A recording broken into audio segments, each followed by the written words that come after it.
Uh, All right. And we're up. Well, folks, welcome to the September edition of the American Praetorians live stream. At Mike's request, we're going to be going a little bit long tonight. We're going to talk for 6 hours about Rings of Power and She-Hulk. don't you wish that evil on me? No. We can go for 6 hours because there's only been 3 hours of Rings of Power that have been released. Well, that's not enough time to do a review, like a 3-hour review of each episode, though. So it's. But here's the funny. Well, I will give them first up. We don't have to like EFAP Mahler style fucking 6 hours of that shit. But the logic is, it does take longer to clean up shit than it does to like just shit on the floor. I know there's just something there's just some, to me, there's kind of an irony about hating a TV show so much that you don't watch it, but you watch guys talk about it for 4 hours straight. Well, because it's more than just the show. And like, because there's more going on than just making a shitty TV show. It legitimately is like a subversive act against the fan base. They made these decisions specifically to be an attack on certain people, And not specific people, but a type of people. And look at all the PR it generates, and people won't stop talking about She-Hulk and Rings of Power. That lots of fires out. Sounds like Coop has not fully explored the rapid cleaning options that Lots of Fire offers. Oh, for cleaning up shit? Yes. Yeah, that's exactly what I want, is to bring the burn pit home. So, but Been there, done that. No, I show you as much. The only thing I want to say about Rings of Power, because I want to be respectful to Mike and him hating all the constant talk about it, is we've gotten 3 hours of Rings of Power, right? The extended edition of the Fellowship of the Ring is 2 hours and 58 minutes long. How much actual story and things that have happened and like really memorable scenes and lovable characters and things like that have we gotten in 3 hours of Rings of Power versus the 3 hours that we got of Fellowship of the Ring? And that's not a budget thing. That's a writing thing. I can answer that. I watched the 3 episodes, and yeah. They're, as the kids would say, they're very mid. It's like they spent all this money acquiring the rights to one of the most famous fantasy IPs in the world, and they're using it to make a non-canonical, just very like mediocre sword and sorcery type show with a warrior woman main character. It's not in of itself, it wouldn't be like horrible, but they're not really using much of the source material they paid all of that money for. Dude, even a mediocre sword and sorcery show like Hercules, the Legend Continues, or whatever, like Xenomorph, they still remembered how buoyancy works. And I'm not even talking about the stupid metaphor that they did. In the second episode, Galadriel ties herself to a wooden mast during a lightning storm, which is kind of a bad idea. And it goes about as well as you'd think. Lightning strikes the mast falls off the raft and sinks. This is a wooden mast. Well, yeah, there are no good writers in television. The wood sinks at tremendous speed, by the way. Oh yeah, it sank at the speed of plot. Some writer came up, oh, let's have it sink and have her get dragged down, and then you're going to have to wonder if she's going to cut herself loose, or she's going to obviously. No, she gets saved by Abercrombie and Sauron. They're not gonna drown the main character on the second episode. It was completely pointless. Well, especially since we know that she lives for another couple of thousand years. Again, and this is like I said, they got this IP and they're not using it. They're not really using the source material. For one thing, as I understand it, they only had the rights to the appendices. Yeah, there is that, yes. But here's the thing. Else. They miscalculated that because the appendices leave them open to tell a lot. If they didn't fuck with the lore that was given to them in the appendices, it would go a lot better. Because all right, so they want a diverse cast, right? They want to bring. We're calling them people of color, even though that's just like reverse of a slur. But whatever, they want to bring non-white characters in there. There's multiple continents of non-white characters in Tolkien's appendices about the Second Age. They're all, it's canned. Umbar, Rune, Harad. You know, they weren't the focus of his story, but he included them, and he even included like they had grievances against Numenor and the elves. They were the enemies of Middle Earth. So if Amazon wanted to include them, they could include them, and they wouldn't be trampling on the lore by just like saying, "All right, let's explore the rest of the world that he gave us, and let's go into." And then they could be like, "Oh, Numenor is these colonialist, imperialist, you know, oppressors and colonizers and all that shit." And then they could tell their diverse, you know, postmodernist, you know, revisionist history version of these sensibilities and have this story, and it wouldn't fuck with the lore, and it would give them the diverse cast. It would give them everything they wanted, but it wouldn't fuck with the characters that we like, and that's why they decided to do this. Yeah, that's what it boils down to, is the revolutionary must defile everything that's gone before. Yeah. No. TV shows aren't entertainment anymore. They're not escapism because they don't want you to be able to escape the zeitgeist that they're trying to put into. So it's not TV anymore. It's not entertainment. It's a struggle session. And it's a struggle session for the people that we've decided are bad. So that's, I mean, and that's why people take 3 hours to review a 1 hour episode, is because they recognize it's the argument where we have to use some characters that are known to people who didn't read. Now you went full silent. Oh, crap. Are you guys still there? Can you hear me? We're still here. We can now. You were speaking too much truth. YouTube had to censor you. This is on Facebook too, so. Okay, I just lost you guys for a second there. You could make an argument that, okay, we have to use a character they recognize from the Lord of the Rings films because most people haven't read the book, much less read the appendices. So you can see that, but they still did the worst possible job of it. It's just, as a standalone show, it would be mediocre to below average. As the Lord of the Rings material, it's just a waste. That's all it is. It's a lazy cash grab. People are gonna like, oh, you like the movies? Remember those? Come watch our show. And yeah, but they can't even get like the movies, like the connection to the movies correct. It's the troll fight in the first episode. It's her watching as her entire unit gets their brains beaten the fuck out of by this troll. And then she's like, all right, now it's time to do some anime shit. And then she single-handedly beats it like without even looking and that stuff. As opposed to in the movies where like the reason that they extended a page of conflict in the books into this, 5-minute scene was because they were able to balance the tension and like do character reveals of the Fellowship and how they work together. You just got muted, Coop.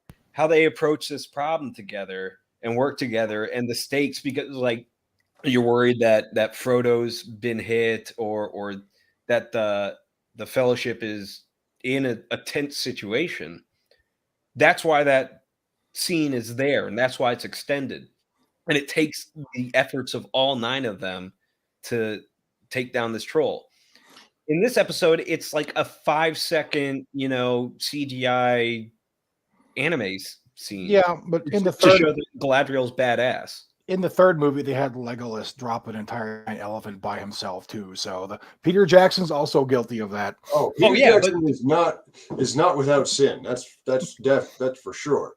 Mike, Pete and I have not been shy about criticizing the Peter Jackson movies. We've criticized it probably more than most people would allow. Yes, I know. It's like they're good movies, Peter Jackson, for all his faults, still had a certain degree of respect for the source material, respect for the creator, and an understanding of storytelling. So it seems like so many of these writers, and I use that in the loosest and most derogatory way possible, Fucking don't, right. and they don't think they need to. They don't. They've been told that they're the bestest and smartest people ever since they were little kids, and so they've had no need to. Felt like they've had no need to. Man, he was serious about this, not talking about Rings of Power thing. So they don't think they have any need to learn the ropes of how to tell stories, and it shows because they're taking people with no. I'm back. We thought you like noped the fuck out of this That was conversation. 'cause Like, of- I said no Rings of Power. I meant it. Bye. It was obviously YouTube censorship. You know, YouTube hates me. That's why you got to smash that like button. Yeah. And hit that If you subscribe bell. if you don't hit the bell for notifications and subscribe, then YouTube will just keep doing this. They won't let Mike be heard. Every time you watch this and don't subscribe, it kills one of my organs. Adrian Cole asks, "Is this live? How is the captioning ahead of your talking?" You're probably on a delay. Yep. So Jax has Amazon stock, so he's cut Coopery off. Yeah. Jax is not allowed to get on the internet anymore. By court order. Well, he keeps going onto the dark net and trying to get weapons for another coup down in Central America. Of course, he's not allowed. He's known as Dread Parrot Roberts. My my parrot my parrot on the dark web. No, but I saw somebody say that like Peter didn't insert his own ideas into the original Lord of the Rings films. He did. People don't like to acknowledge it. He and Philippa Boyens did. The only difference is that he was able to execute it in a way that commercially it still worked. Like Arwen being at the flight to the fjord. And cinematically, it's one of my favorite scenes in the movie, but it also, by inserting Arwen, I'm not even just talking about replacing Glorfindel with Arwen. By putting Arwen on the horse for the flight to the ford, it takes away a very powerful moment for Frodo from the books, which is where Frodo, sick and dying and getting corrupted by this shard, stands up to the Nine Nazgul by himself, knowing that he doesn't stand a chance. But he still says, "You will never have me or the ring," and he's willing to fight them to the death. So when people look at the movies and they say, "Well, Frodo's kind of a little bitch. He's a whiny little pussy. He's this bitch-made dude. Sam's a real hero." It's like, well, yeah, because they took a lot out from the books and they excised all that so that we could have more Gollum talking to himself. They took a lot of Frodo out. They took a And lot of, he was also 3 feet tall and was getting chased by monsters. Yeah. Yeah. Well, and so like that's a criticism that I have, or well, no, there's a criticism that the people who defend the movies will give towards the Tolkien purists. It's like, oh, they just don't understand that you have to cut things for time. It's like, I'm not mad about what they cut. I'm mad about what they changed and added. Like I said, the Peter Jackson films are good films, but it's frustrating to watch if you have read the books and actually like appreciate the material that's in the books. Well, these days they're worried that if they don't have a completely rainbow diverse cast, then people won't like the show, and people will vocally dislike it on Twitter. But that doesn't really. Back then, because I remember when all this happened, this was a little bit of a controversy. They're worried they didn't have any female characters that had a role in the film. It'd be less successful, so they picked Arwen and kind of made her carry the water. And here's the thing, though. I don't know a single woman who watched those films because Arwen and Éowyn were in it. I know. It's something that you say, it's like, oh yeah, they were cool characters later. No, every chick I know, because I grew up while these films had like just come out and broken the pop culture zeitgeist and all this stuff. And every single chick that was into Lord of the Rings was like, Orlando Bloom or Viggo Mortensen, who's hotter, or some of them were even in the guy that played what was it, Mary, the cokehead, whatever. But yeah, it was all who was the coolest, who was the hottest male character, basically, was going on. Nobody was just like, oh yeah, Eowyn, she just speaks to me on a personal level. They were like, dude, Orlando Bloom. Same people don't talk like that. No love for Treebeard? Come on. No, but Jackson, I understand that in the real world, yes, you're correct. But in a meeting room of some Hollywood studio where they got all of their executives and hangers-on talking about financing this, that's the kind of crap you need to do. That's what they believe. Just like they believe now that, you have to have, the fully diverse cast. Otherwise, the show can't be good. It's their bubble, not the real world. So should we switch to geopolitics now? First, before we do, just one last note on, not on the Rings of Power. I couldn't care less. I haven't seen any of it. I don't intend to. But I've gone straight Pirates of Umbar for that. On just on the Lord of the Rings films, Jackson fundamentally did not understand the ring. Yeah, no, that's a huge problem I have with it, and it becomes the clearest thing you can, or the best way to clear that up is to read the scene of the Council of Elrond in the book and then watch it in the movie. Because everything that the ring is too overtly evil in the movies. To the point where, because he wants that lighthouse, Tower of Barad-dûr, the flaming eye Sauron imagery whenever somebody puts on the ring. But it comes in the Council of Elrond where like Boromir's like, why don't we use it against Sauron? In the movie, everyone's like, you were the biggest fucking retard ever. That couldn't possibly work, and everybody knows it except you. What is wrong with you? In the book, they're like, yeah, that could work, but there are other consequences to that, and we can't risk that. That's why we have to destroy it. Plus, nobody would ever expect us to destroy it. It was a much more subtle sort of evil. Ultimately, it was the temptation of power. Is that necessarily Jackson himself not understanding what they were going for, or is he dumbing it down for a mass movie audience? I mean, so it could be both. A, call him B. But in some of the interviews, he tried to basically say that it was an allegory for technology or the nuclear bomb, which we all know the professor hated allegory. He hated allegory, but also if there ever was an allegory for technology and the corrupting influence of industrialization in the books, Jackson took it out of the movies completely, and it was the scouring of the Shire. But the reason I think it's a little bit of both of Jackson not really understanding the ring is because Jackson came at this as a low-budget horror movie director. So his sensibility, and you see it in the movie, Fellowship of the Ring, especially with the Uruk-hai and all that. He's very good at this horror imagery and engraving it into a film that otherwise wouldn't be like a horror film, Like the Fellowship of the Ring isn't a horror film, and it has, especially for a kid, this very scary imagery, like with the goblins and Moria and the Uruk-hai and the ring race and all this stuff. He's very good at making this stuff scary, especially on a budget. But I think he takes it a little too far with the ring, and he makes it overtly evil to the point where it's just like, why the fuck did they even have this Council of Elrond? It's like they all know it needs to be destroyed, and it can't. Like Gandalf when he says there's only one Lord of the Rings, only one who can bend it to its will, and he does not share power.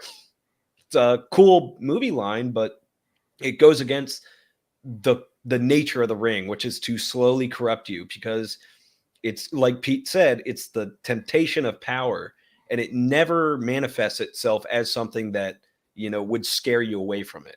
It wants to draw you in and welcome you into it. So that's why it has to be a subtle evil. So your face is a subtle evil. I've been told that. So okay, somebody asked about Azerbaijan and Armenia. Yes. Honestly, I have not been following that particular conflict all that closely lately, though Mike and I wrote a story set in the middle of that little long-running frozen conflict. Yeah, but it was invisible. Nobody was really paying attention to it. Armenia and Azerbaijan report 99 troops killed in border clash. That's actually, I mean, better than they were doing in like, what was it, 2014, which is where That they had was a more major recently than that. excursion. And then there was one back in late 2020, was it? Yeah, I think it was. They were largely using drones to drop mortar rounds on each other. Well, so the 2020 conflict was interesting because the Armenians basically just wrecked fucking house on the Azeris, and then Turkey got involved and backed the Azeris, and then it completely switched to the point where it went back to stalemate, if not the Azeris coming out on top a little bit. But before it became a proxy war, the Armenians were basically just destroying the Azeris. Azerbaijan is Turkey supported. Yeah. Turkey is a NATO member, but the thing is, it's kind of a mess because you've got Turkey involved, you've got the Russians involved. If I'm not mistaken, Armenia is a member of the CSTO organization that's in there. It's like a alliance with Russia, and there's a concern that they might call in for help, which the Russians, I don't know if they can spare right now, to be honest. Yeah, because things started heating up again back in the spring when Ukraine kicked off, and everybody was freaking out about this great Russian World War wave sweeping out. And the pro-Russian Telegram accounts are talking about how this is insidious NATO plotting to open a second front, as if. Right. You mean you don't take Russians with attitude as gospel? Well, I'm just like, they're giving the NATO leadership way too much credit here for one thing. They're giving everybody involved way too much credit if you boil it down. I mean, it's like Coop was talking about a couple months back. It's like, we suck, but we suck slightly less than just about anybody else. Yeah, I think from what we've seen, making everybody retarded. I think from what we've seen in Ukraine so far, I don't know if it's slightly less anymore. It might be we suck rather less than. Well, it's a question of. So, like right now, with GWAT winding down, they started a purge of all the experienced personnel. And that was deliberate, and it was to get rid of all the guys that would take an order that seemed retarded and call it retarded to the commanding officer's face. You know, they didn't want they some of them just, they made no bones about it. It's like, it's time for you combat guys, you outside the box sort of thinkers. It's time to say, thank you for your service, go away. Yeah. And, that was an actual quote told me by a corpsman I was doing a class with, from his MU commander just after old boy picked up his star. Okay, so the corpsman didn't say that. His commander did. His commander did. I was going to say, what the fuck kind of corpsman? No, Vince was a good dude. He was passing on what he had heard, and can you believe this shit? And compounding that was the fact that a lot of your GWAT guys just got out. I got out in 2014. It was a lot of the high points of the GWAT were a while ago now. It's in 2010, 2011, 2012. They were actively pushing dudes out. Yeah, it got especially for the Marine Corps. It got really bad in 2012 with Amos. You will not be allowed to re-enlist. Yeah, so long. But I can't. So they were. My point is now. Yeah, we kind of suck even more than we used to because they went full peacetime right as the rest of the world is just spiraling into chaos. But it's also, we haven't really been tested in full scale conventional warfare since Panama, Grenada. Well, I guess you could say 03. with Iraq 03 in the beginning. How do you get Grenada as full-scale conventional warfare and then Because we kicked ass at it. It's and some skip the propaganda. Gulf? You skipped the Gulf War though. Yeah. So it's since 03, we were really good at the conventional shit. And then as soon as the conventional stuff stopped, we lost our fucking minds. Well, some of that was going on from the start. I read Rumsfeld's book, by the way. Yeah. Every single one of these guys writes a book, right? And he was trying to Galadriel. Yeah. He was trying to get. I mean, some of it he was facing pushback because there was a new type of scenario happening, and the military did not want to adapt. Which that's how they do, right? That's a given. But by the time 2007, 2008 rolled around, and SecDef Gates took over, they had gone way too far in the other direction. They completely were trying to convert the military for the purpose of policing Iraq and Afghanistan, right? They canceled the F-22 to fund like 5,000 MRAPs for the army to use in Iraq. And then we left Iraq 2 years later. And then we gave them all the police units. Yeah. And the ones that hadn't been completely destroyed by the fact that they were crap vehicles to begin with. And then, they did things like that. And they said, like, I remember this because I remember all the mill bloggers were talking about, we just need to go ahead and disband the Air Force because there's never going to be air war again. Well, have you considered that the Air Force doesn't care about ground troops because they don't use the A-10 enough? Believe it or not, I told a famous science fiction author to go to hell over that once. But well, he's not alive to sue you. Do you want to? Oh, it was after. Okay, I'll say it. I wrote Dr. Jerry Pornell a very respectful email telling him to respectfully go to hell because he wrote an article about how because the Air Force was talking about retiring the A-10, which at that point had been in service for 50 straight years, meant that they didn't care about ground troops. And this is a thing that gets repeated a lot and got repeated a lot in the mill blog sphere, right? Guys are like, well, I everybody in the Army knows the Air Force doesn't care about ground troops. It's like, oh, okay. I also heard everybody in the Army say that the 50 was the 50 cal and the M60 was the 60 cal, but I thought that was a mistake only made in poorly researched 80s paperbacks. Do you mean anything written by British people ever? But I think what it boiled down to is that how can I put this? They associated the A-10 with the close air support mission for obvious reasons, even though that's not exactly what it was originally designed for. It was originally designed to attack Soviet armor in Europe. It wasn't supposed to be like slave to ground troops. It wasn't supposed to be an A-1 Sky Raider like for Vietnam. It was designed to be a tank killer in an armored war. Do you know what the best cast platform for us ground troops was? It was a fucking modified Huey with a minigun on it. So it's shooting 7.62 and it's flying slow enough that they can actually engage the targets. The 30 cal is a badass round. I love the GAU 8, but I mean, 30 cal is not gonna like kill somebody better than a 20 cal, but or a 20 millimeter. But the thing I think people were missing back then was that everything in the Air Force's combat inventory except the F-15C and the F-22 were being used for ground support, including the B-1, the B-52, the Strike Eagle, the F-16. Now you can argue that they're not as good.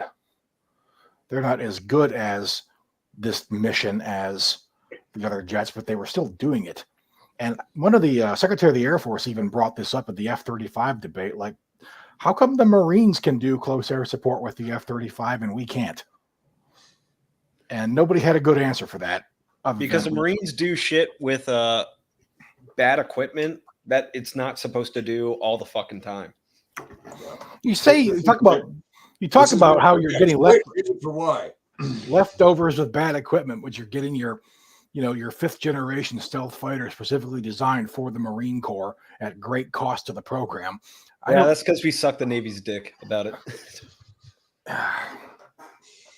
So, but I mean, like, the F-35 is kind of shit anyways in terms of because in order to employ them, you kind of need the F-22 kind to of. provide air superiority. I should finish the assets story to it. though. So Jerry Pournelle wrote that article, and this is not too long after I got back from Afghanistan, where the Air Force EOD units were out with the infantry and the cavalry, while the Army EOD units were back at Kandahar Airfield doing a bad job taking care of the flight line. And this is because they told us that their sergeant major told us that if they sent them out there, they were going to die a lot. Those were his exact words. They didn't have enough qualified team leaders. The Army really truncated their EOD training program after the schoolhouse. Like when I was going through school, if you were an infantry NCO and you went through EOD school, they thought, you're experienced. They'd make you a team leader right out of the schoolhouse. Yeah, I've been blown up like 4 times. That's a good way to get your name on the wall, because you don't come out of EOD school ready to be an EOD team leader. That's a long process, right? So we were doing this. Like guys I know died. My friends were hurt over there. And then Jerry Pournelle, from whatever position he was at, says the Air Force doesn't care. Like, I got spilled blood that says otherwise, man. So yeah, that kind of pissed me off. And then he passed away. So I don't. You killed him. What the fuck? Thanks, Coop. Go to hell. He's like, all right, I'll take that bet. God damn.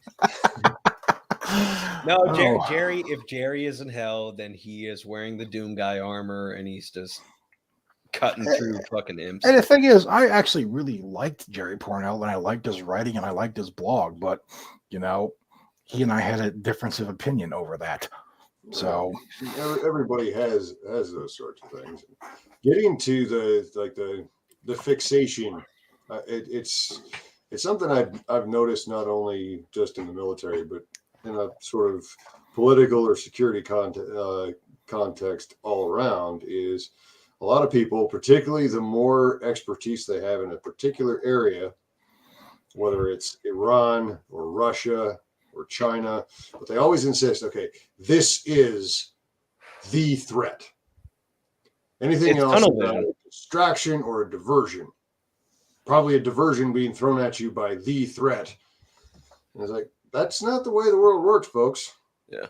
There's always more than one threat axis you got to worry about. It's tunnel vision, and it's not always brought about because you're just singularly focused on it. A lot of it's brought out because, like, I need to justify my existence, and my existence is the Russia desk or the Syria desk and shit like that. So suddenly everything becomes tied to that. And not only do I want more money for my program, but I also I'm only looking at these threats through the lens of how it's affected by this one thing that I'm working on 10 hours a day, So. Except that you don't just see it in that sort of semi-official context either. It's worked its way into various narratives, as much as I hate that word, within certain elements of the public mindset, to where people are getting pulled this way or that way. It's like, we've got to worry about this, and anybody who's worried about this is anybody who's worried about tyranny in DC has got to be a Russian agent, because the Russians are the real threat. It's like, no, it's not how this works. Guess what? More than one set of bad guys. They don't necessarily all work together. It's also interesting how it's like jokes affect perception and perception becomes reality, because, like, all right, we're bringing up the A-10. The A-10's a meme. The A-10 is a meme, and it's because it's the biggest fucking gun. It was designed around the gun, which is awesome. Like, that's, everybody agrees that's badass. But the A-10's a meme. Like, it's people have a love for it because of the Burt memes, not because we really are concerned about the Fulda Gap anymore. Well, a lot of this was before the Burt memes, but your point still holds true. It was the popular image of it. It was the association of it. And I mean, some of that is just part of the military. It's part of, it's part of tradition. It's part of their heritage.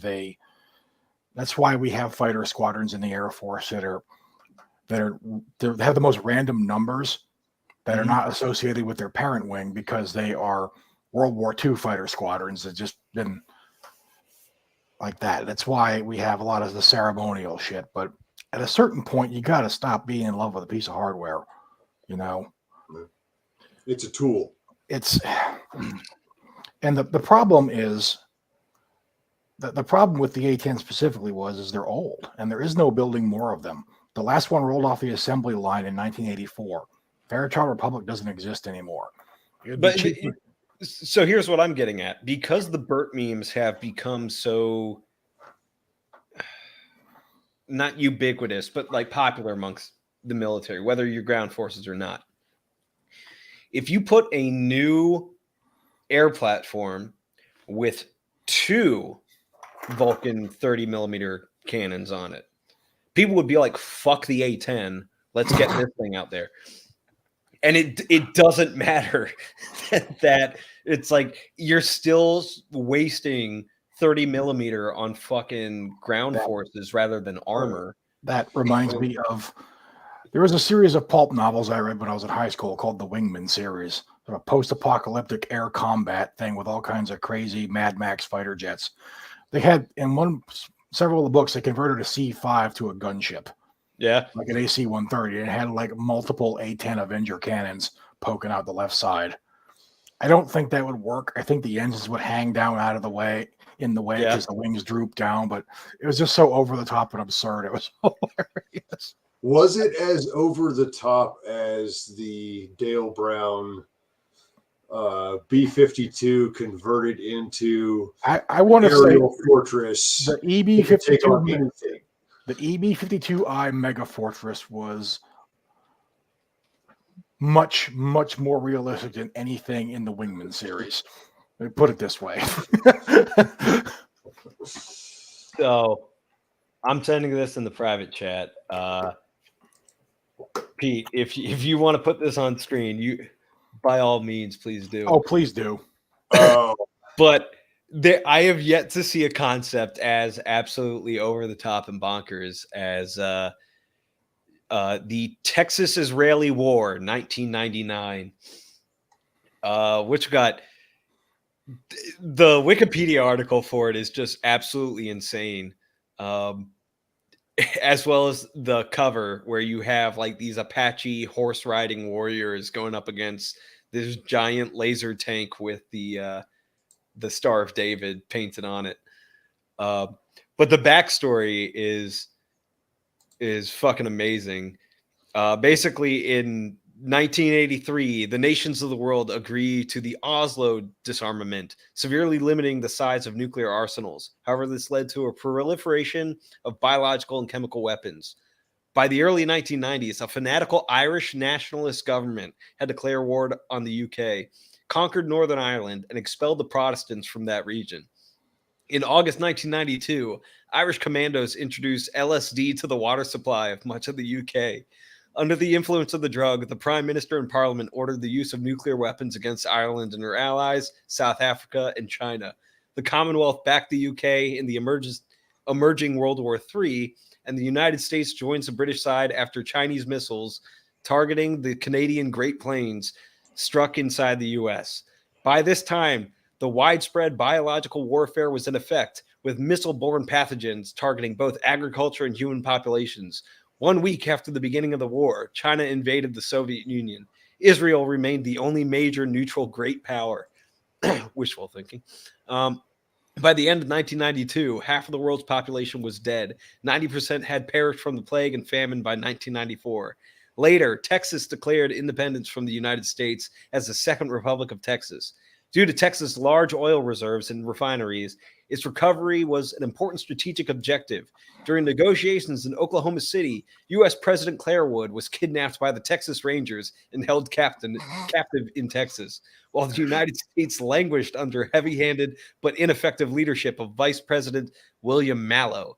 War between the two nations continued. A Texas offensive into Louisiana in May 1999 was repulsed, but only after war crimes were committed by Texas forces operating under the command of the Sons of the Alamo, a radical paramilitary group. Now, I've already read so much of this shit. I'm not going to read the whole plot summary, but the first paragraph is fucking amazing. Saul Inglestein is the commander of a tank squadron of Israeli mercenaries fighting for the United States government, promised land for their efforts. Their Centurion tanks, which Saul had radically redesigned, are powered by nuclear reactors and armed with Gatling-style laser cannons. His squadron is ordered across the Red River into Texas to take part in an assault on the Dalworthington metro area. His mercenaries dance the hora as they wait to cross the river. Encountering only light resistance, they push towards Dallas. Saul leads the column of the tanks, the wrath of Jehovah. Who doesn't want to read that? Wow. Yeah, there's been some interesting stuff put to play. There was a lot of great, just awesome cheese that came out of the classic, like the men's adventure novels of the 70s, 80s, and 90s. Yeah. And that market is kind of, it's not gone, but it's changed now. You don't have like it doesn't exist like it did back when I was a kid. Right. You know, a lot of that has been taken over by like your Amazon published indie authors and stuff that have kind of filled in that niche. So, and it's tempting to say nothing of value was lost, but something of value was lost, I think.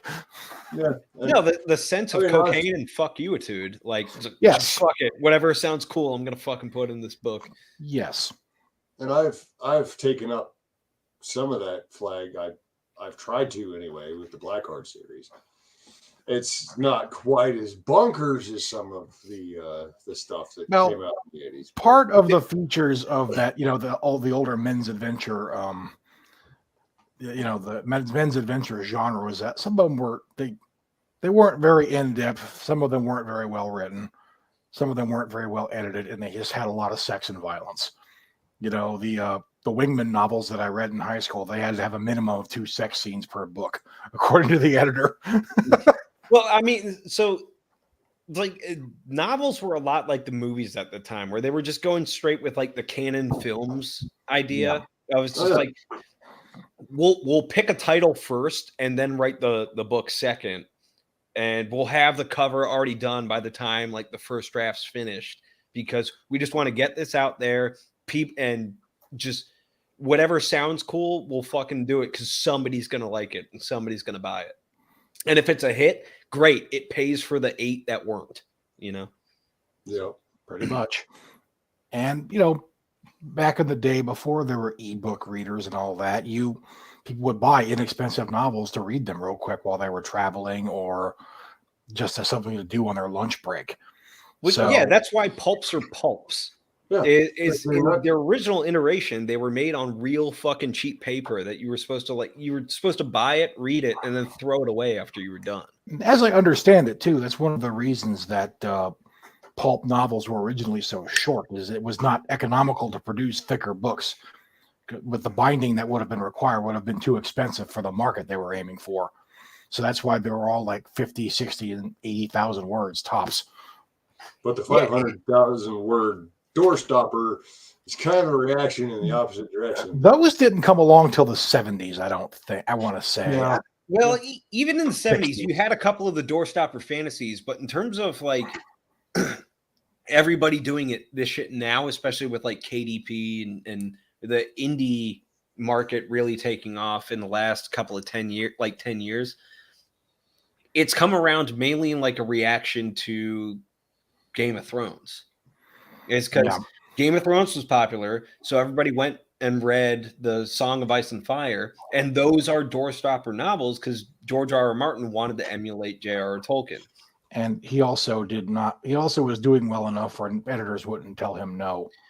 Like, there was a lot of things in the Song of Ice and Fire novels that could have just been cut because they didn't contribute to the main story at all, you know? Yeah, I think they call that like the 6th book or something, right? Like that book has nothing to do with anything. Well, if I remember right, I read these when I was in Afghanistan in 2011, so it's been 11 years. But like in the opening of the last book that came out, the last one that will ever come out, Dance with Dragons, I think. There was a paragraph in there, like a note from the author, like, you might be asking yourself, where is this character? Where is John at the wall? And Where's all the shit I like? He wrote a little paragraph explaining why this book wasn't about them. And like, if you have to write that paragraph, I think you wrote the wrong book. Yeah. Yep. But it's funny. So somebody brought up Robert Jordan, and which, like, yeah, a lot of the reason that people don't get in the Wheel of Time is because those books are fucking long as shit, and there's so damn many of them. People give J.R.R. Tolkien a lot of flack. Be like, oh man, this is doorstopper fantasy. The books actually aren't that long compared to like what we've gotten used to. And there's only 3 of them, 4 if you count The Hobbit. So it's like he really didn't bombard you with all this useless shit. It's just that's what everybody was saying back when we were, more used to the 80,000 to 100,000 word novel. There was a time, I think, in like this, I don't know if it started in the 60s, but it was definitely toward the end of the 70s and the 80s, where like your prestige authors were expected to turn out a humongously thick novel. It wasn't just in the science fiction and fantasy genres either. It was horror, like, Stephen King's giant fucking books he'd turn out. It was, I think, even in like the contemporary literary fiction, they were doing that to some extent. It was just, that was the thing for a while. It's kind of died down a little bit, maybe. I don't know. Well, it's because they're not paying by the word anymore either. Yeah, like, that's why a lot of the serials were so damn long. Like back when Robert E. Howard and H.P. Lovecraft and all of them were writing. Charles Dickens takes forever to get to the actual point of his story because he was paid by the word. So that's why his books would meander on. Old NFO brings it up. So it's like we're not doing that anymore. But I was mentioning this to you guys a couple of days ago, or maybe just yesterday. The audiobook industry is kind of pushing this minimum length and minimum word count thing. Is because in order to justify bringing a guy in to produce an audiobook, they want to make sure that like they get the most out of their time with that. So if you have a longer book, they can there's some relation between those two industries, and it's driving each other through market forces. And that seems, from where I sit, that seems to have largely sort of kind of turned just in the last few years, because even about 5 years ago, the model, which Nick and Jason kind of really highlighted for a lot of people, including me, was 60 to 80,000, get it rapid release. Basically the pulp stuff. Right. But with the audio taken off, the longer the audio, the more people feel like they're getting their money's worth. And so the longer the books are starting to get again. I'm still here. You getting Jim giving the shout out to Edgar Rice Burroughs. Yeah. Yeah, and somebody brought up L. Ron Hubbard, and like he's on record as saying he invented a religion because he was tired of getting paid 1 cent per word. Like that's a direct quote from him. Yeah. He apparently told George Lucas that the real money's in creating a religion. My favorite depiction of L. Ron Hubbard is in The Venture Brothers, where his robot body's in a sword battle with Dr. Venture Sr. And so going back to this one about the Punisher, yes, the Punisher essentially was the Punisher was a Mac Bullen ripoff, to the point where Don and Linda Pendleton got into some legal wrangling with Marvel over it. Like, comic dude back in the like 60s and 70s, comics were shameless about like DC and Marvel would rip off each other's characters to compete. DC had a character called Captain Marvel. They later rebranded him as Shazam, but he was originally. Yeah. But this was also something similar to this was also going on earlier in the pulp writing era in like the 30s and 40s. They would just shamelessly steal from each other too. It was a different world back then. Oh, Well, Now everything's been done. So have you seen a Razor Fist like put down the case that Batman is entirely lifted from the shadow? yes. Yeah. So, and I mean, like, I'm not saying he's overreacting either. He makes a very compelling case for it. he does the same thing for The Witcher and Elric. Yep. Which, I mean, I'm not the biggest Elric fan. Like, just Michael Moorcock and I are not on the same wavelength. But No, and More cock. there is a bande dessinée series of Elric, and those comic books are fucking fantastic. Like, the art is amazing, the pacing's great. So it's probably the only thing that could get. Moorcock is kind of he's on Martin's level for me.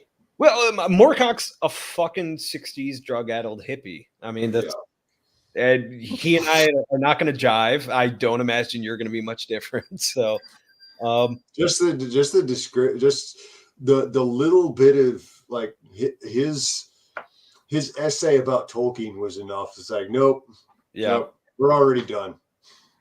yeah, and It wasn't quite as cringe as Martin's. But what was Aragorn's tax policy?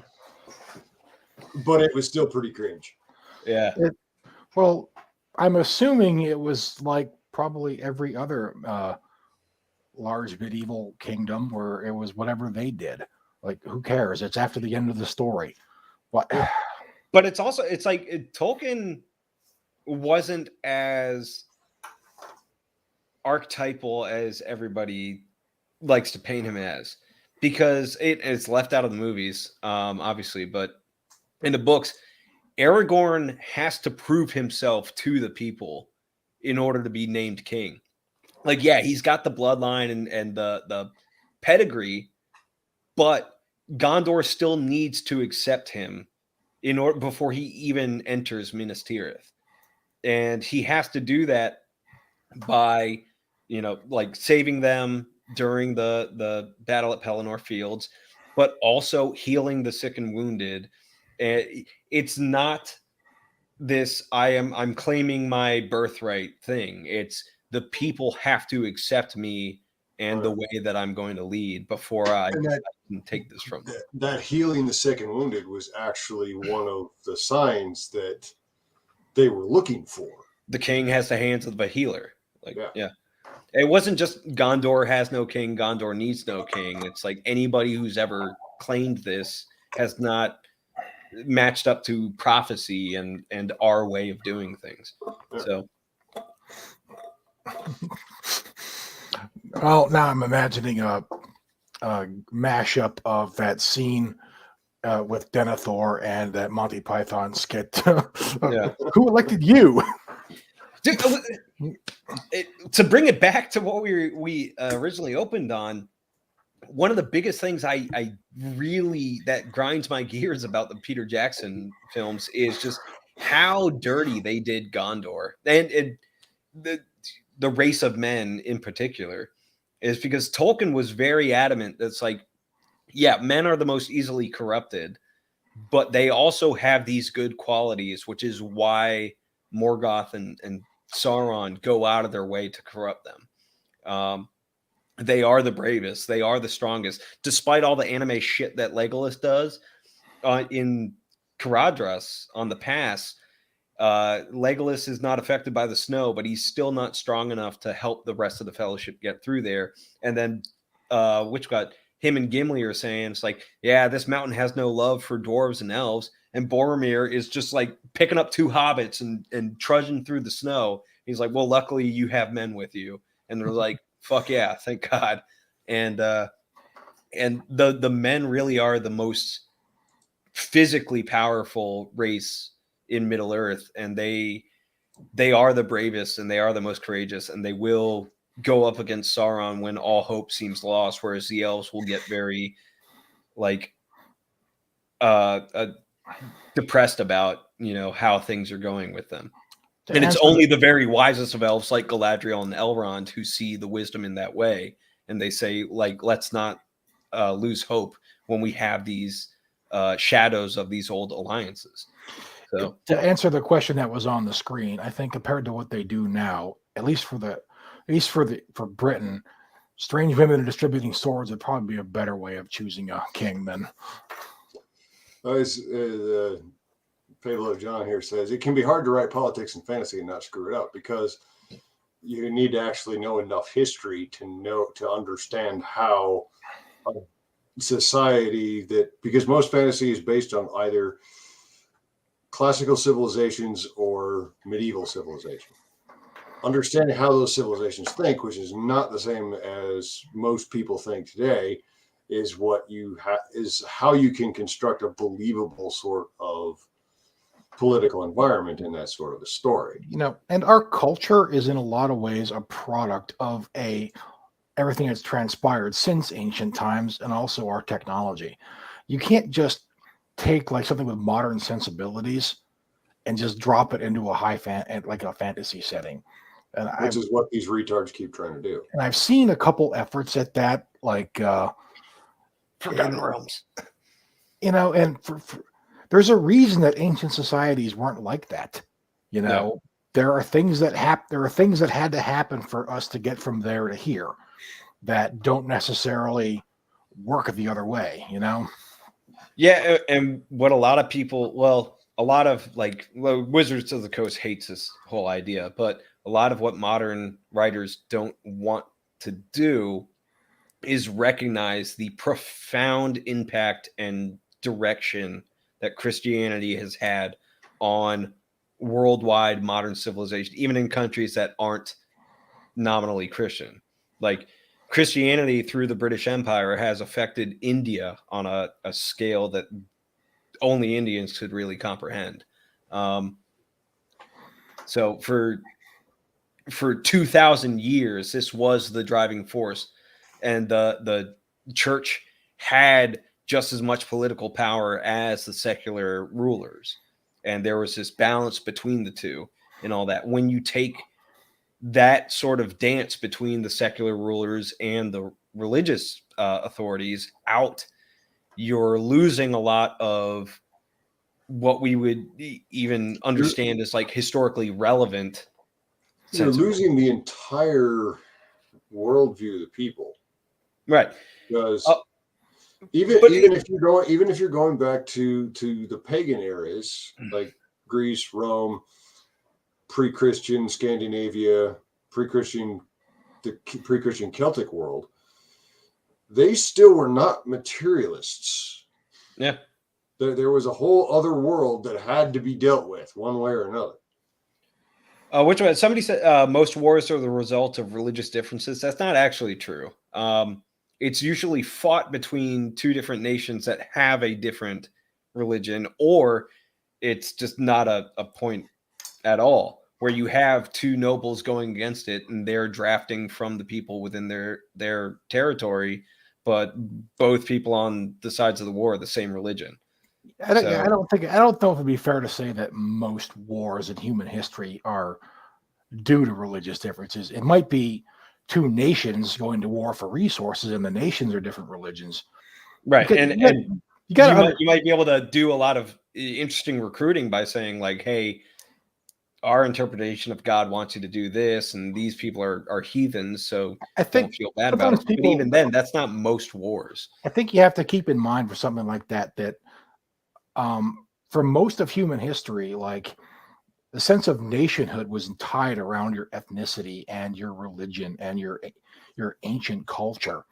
Like what we have now in the U.S. and parts of the Western world, that's very new. Back in the ancient, there wasn't like if you were a different religion in a lot of ancient society, you were basically a foreigner, even if you had lived there your whole life. You lived, and a lot of times they lived separately. They didn't intermingle, and they certainly didn't intermarry. Oh, yeah.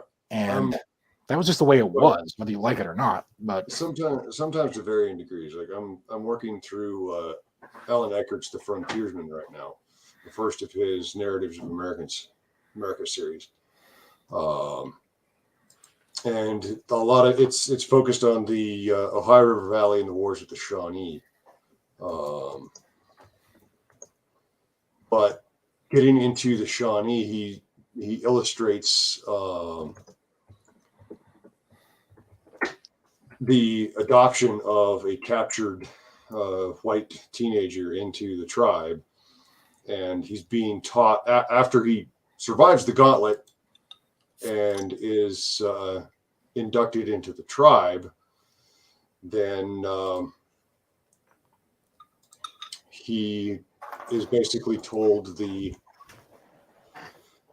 rules and the religion and the worldview of the tribe, and it's all very, very natural law, sort of honesty, treating people with don't steal, don't murder, etc., etc. However, it didn't really apply outside the tribe. So, yeah, I think there are a lot of ancient societies where that was the case, where your rules were for your group. You know, the other guys, fuck them.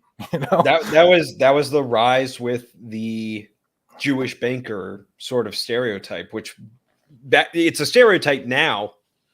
For 1,000 years, Jew was not just a religious identity; it was a social class, and it was your main interaction with the people around you that weren't Jews was through your ability to make certain financial transactions that were barred to other Christians or to the Christians. Christians were banned from doing like interest on loans and shit like that. The Jews didn't have that restriction. So, and it wasn't like this was some predatory practice that the Jews invented. It was the Christians being like, look, I need money for this harvest season and this agricultural practice that I'm trying to do. I can't get it from other Christians. I have to go to the Jews to do it. So, hey, would you be willing to lend me the money so that I can sow this field? And then when I'm done and I've made my profit, I'll give you a cut of it, and it will be based on this interest rate. So that's how that started. And it wasn't until like pretty much the Venetians and the Italian merchants basically were saying, "Yeah, we don't care. We'll do it too." I think it took a while for the Christian world to. It seems like they've kind of evolved their definition of what usury is. Like these days, it's defined as charging excessive interest. That's not how they interpreted that in like the medieval period. You know, I know it's probably not fair to say that it adapted to capitalism, but it kind of feels like it did. Well, it kind of did. They saw it worked, and then they would push the envelope based on that, and maybe not even for nefarious reasons, but because they were like, look, if this is working out better than our previous ways, we're going to steer into that ways. Our entire market economy is kind of built on things like that. You can't have investment without interest and returns. It just doesn't work. It's also people don't sort of understand this, but it's like because for at least 1,000 years, and then a little bit to varying degrees beyond that, the Catholic Church had a monopoly on Christianity and the Christian identity of Europe, and so people think that like the Catholic Church directed all this stuff. It's like, dude, that for those thousands of years, the Catholics couldn't like agree on anything. So it was really just like what bishop was saying what, and if it agreed with you, you would align yourself with that bishop. And we're kind of seeing that today, but I'm not going to get on a tangent. Whatever. That's probably a tangent for another time. Whenever anybody gets on a big tear about Christians, blah, blah, blah. Like you're talking about a lot of people over a long period of time who not only necessarily did they not necessarily agree with each other, they fought wars over Yeah. like multi-generational wars over their disagreements. These are not minor disagreements. So, So with the Knights Templar and the banking, yeah, we say that they invented the modern system of banking, but what they mean by that isn't that they invented banks. What they did was they kind of invented this automatic clearinghouse system for the purposes of making transactions across vast geographic areas. So what they would do is they sort of did their own Christian version of the Hawaladar, which if you haven't looked into that, which I don't know how you don't know what the Hawaladar are if after 20 years of GWAT, but whatever, is you have these system of people that agree to do business with each other, and they're very wealthy and they have a lot of wealth to give by loans and all that. And what they'll do is they'll have a system of tokens. And so Hawaladar in location A, if you're going from location A to location B, you go to the Hawaladar or the Hawala and you give them all your wealth, right? And they'll give you a token that signifies that much wealth.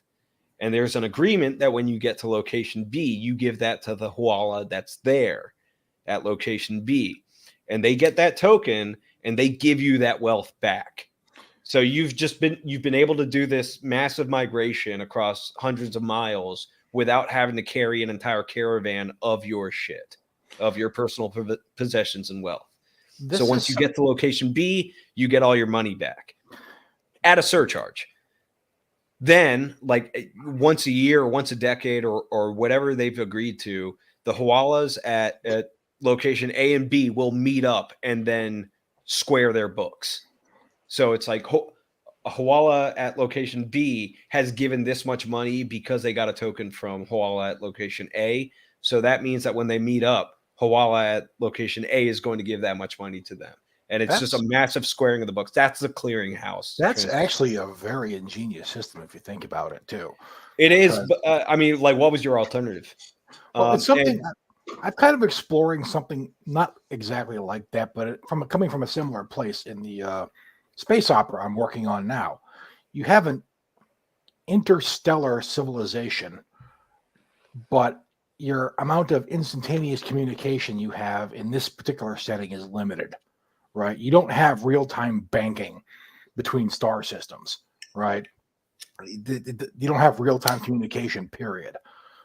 If you're lucky, you have the relays for relatively instant communication. If you don't have that, however fast a ship can get there.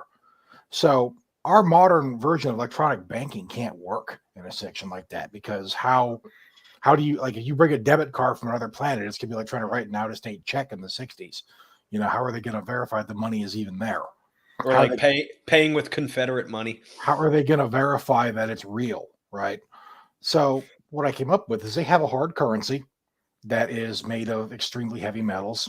So even if it makes it difficult to forge, difficult to forge the hard currency, because if you make it out of anything else, it's not going to weigh enough. Even if it's when you say forge, are you talking about like the actual minting or counterfeiting? As in counterfeiting the money. It's hard to fake them because you need the actual metal to make the money. Otherwise, it won't pass muster. Nothing else is dense enough, right? And they just use a hard currency backed by like an interstellar trade group as their coin of commerce. And it's a little inefficient, but it's pretty much the best you can do.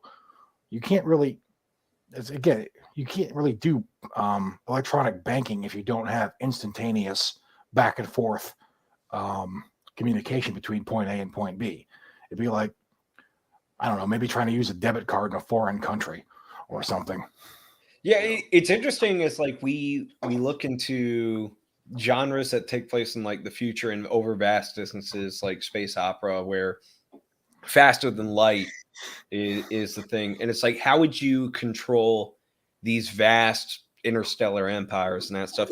And a lot of the solutions are found in historical examples, because we didn't always have electronic communications and instantaneous transcontinental undersea cables and that stuff that made instantaneous communication.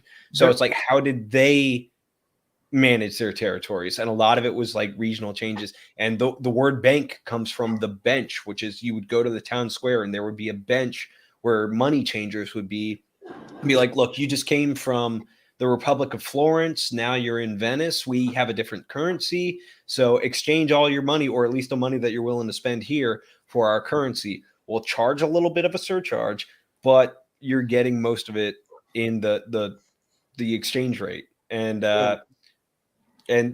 like communicating by speed of sail, is in how you're sending your messages and that stuff. So it's very similar to how we spent most of our history actually doing things, but because we're so wrapped up in modern communications, it seems foreign to us.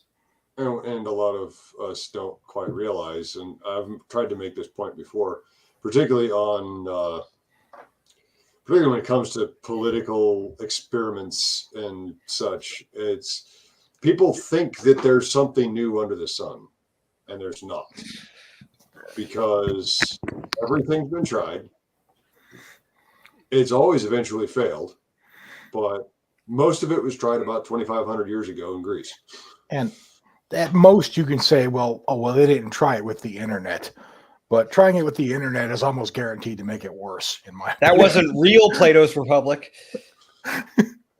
But no, what's funny is, so you bring this up, but like, Mike, Pete, and I have had these conversations because we're always giving each other notes on things that we're all working on.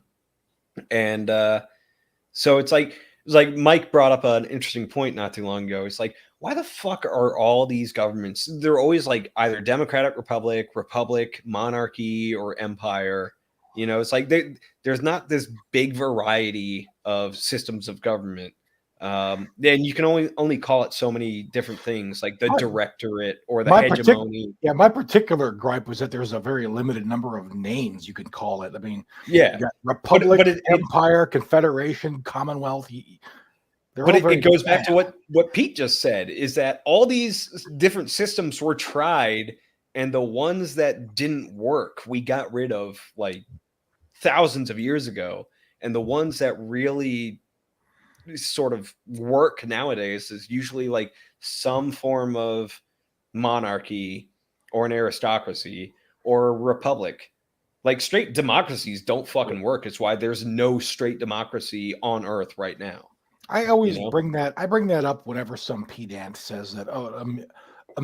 He's being true. He's being accurate when he says it. American democracy, it's a republic. Like there are no direct democracies anywhere in the world where where the citizenry all votes on every law. They're all representative democracies to one form or another.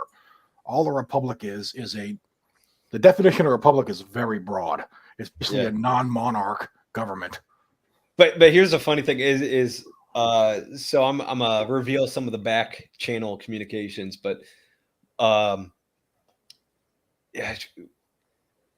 fuck, I lost my train of thought with that. Right as you were talking, I was like, fuck. Names of governments and no, it's professional streamers, all of us. Yeah. So we did this the other day with nobody ever said this was a primary gig for any of us. So yeah. Well, now you can see now why they just talk about Rings of Power for 3 hours straight. Because no. I remember it when you were like, all right, I want sort of this Chinese styled, what can I name my empire that operates off of sort of this Chinese communism? And so Pete and I give like these 8 to 10 word titles of like the glorious, serene, interstellar empire of, heavenly worlds and shit like that. And Mike's like, that's fucking stupid. I'm going to have to write this multiple times in the book. And we're just like, hey, if you want a Chinese style, you're going to have all these extra. And that's the thing is you can recognize that Chinese style even in this dry sort of PLA white paper. If you've ever read Unrestricted Warfare, that was published in 1999, it drags. I will tell you, it is a chore to get through, and part of that is because of this. These are two PLA kernels, so they are senior officers in the military arm of the Chinese Communist Party. And they're still putting some of that Chinese cultural floweriness into this discussion of how we're going to undermine all of our adversaries over the next 50 years. Yeah. But it's like the more authoritarian and when the virtue of your society is based off of the propaganda, you get those flowery bullshit names for everything. I mean, it's an old joke that all the communist countries were like democratic people's republics. Yeah. I think the funniest example of that is currently North Korea. You know, the Democratic People's Republic of Korea. They're effectively a monarchy. They have an absolute monarch. Yeah. It's hereditary. They're on the third generation of him. He has almost absolute power. They should just call him the king. He should be the king of Korea. No, he's a glorious leader. He was birthed by a unicorn on the magical mountain of whatever the fuck Jucheistan or whatever. But yeah, it's like you got to have this shit if that's the kind of society that you're basing it on, because they rule through propaganda. They say like this is the virtue of our society and all that. And so that's the thing that I think sometimes does get overlooked when people are positing these future societies is like, yeah, Herbert with Dune, he posited 10,000 years of history and he had these callbacks to earlier history, but every society, like Mike mentioned, is built on what has come before. And those memories don't entirely ever go away. I mean, even today, we know who the Sumerians were. We know who the Mayans were. There isn't a hard break anywhere, even with some of the rather catastrophic falls of some of these situations. I could use a very real quick example of that for the people watching, like the phrase peanut gallery. You know what it means, but most people don't know where it came from. It originated, I think, in vaudeville. It was like the cheap seats in a vaudeville show. None of us were alive in the vaudeville era. That was like 100 years ago. But the memory of that remains, even though it's just a slang term now.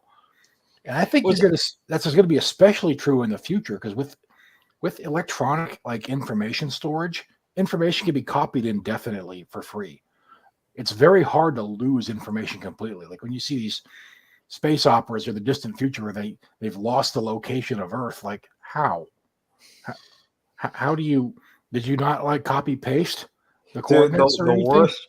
The worst was in that fucking Snyder cut of Justice League, where it's like, we found the one planet that has the equation that we've been looking for. Our entire society is built around finding this anti-life equation. We found it on Earth, and then we forgot. It's just like, what? You didn't write it down? Like, what the fuck? You can you're still alive. You were there for it. Like, that's why the Druids were against writing, because it eroded the use of the faculty of memory. Yeah. So I think things like that are something that are important to remember in your world building, because the far future civilization that doesn't remember Earth, that's kind of a trope. Now somebody will remember. Maybe it won't be popular knowledge, but the information will be somewhere. Those will be like the neo-theosophists who are just like, oh yeah, it's the ancient knowledge of Earth. Welcome to the rice fields, motherfucker. Like that's Vietnam will be the new Atlantis. Oh, nobody saw that coming. But Witchgut, we've talked about that before, where it's just like when people don't understand the origins of certain phrases and then they use it into a place that shouldn't have that phrase at all. Like the Rings of Power, like the Hobbits say okay, which was a telegram shorthand, in the early 1800s or whenever Morse was created. It's like in The Witcher, the actual books of The Witcher, they say cut to the chase. That comes from an early Hollywood phrase, which was this movie is fucking boring. So let's cut to the chase scene where was the in the- Indians are attacking. That was in the Witcher 3 game too, and Yeah, it's like it's like It's let's cut to the jarring, scene where the too. Indians are attacking the stagecoach, and there's this dramatic chase. I would So have that- had a lot. I would have had a lot of respect for what is it? CD Projekt Red. Did they do The Witcher? I would have had a lot of Yeah. respect for them if that after that it would have cut like Indians attacking a stagecoach. I did not see this. cut to the chase, and now there's this side game of fucking. Suddenly did it's not Red see Dead that Redemption coming 2. in this- You know? I did not see that coming in this pseudo medieval Poland.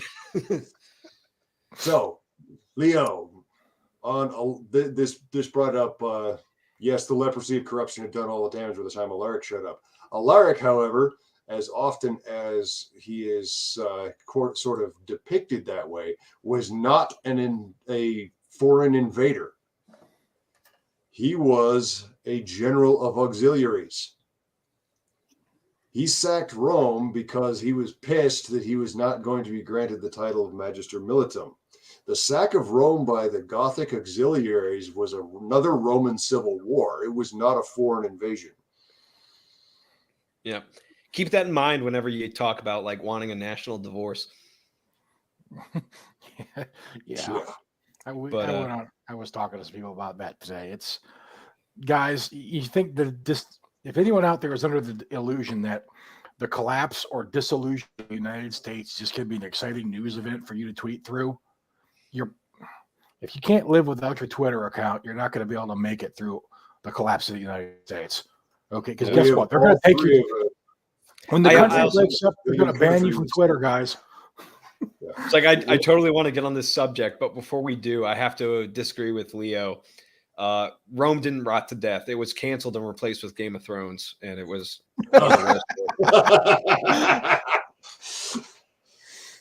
Dude, whenever somebody asks me who like my favorite Game of Thrones character is, I'm always like Lucius Vorenus and Titus Polo.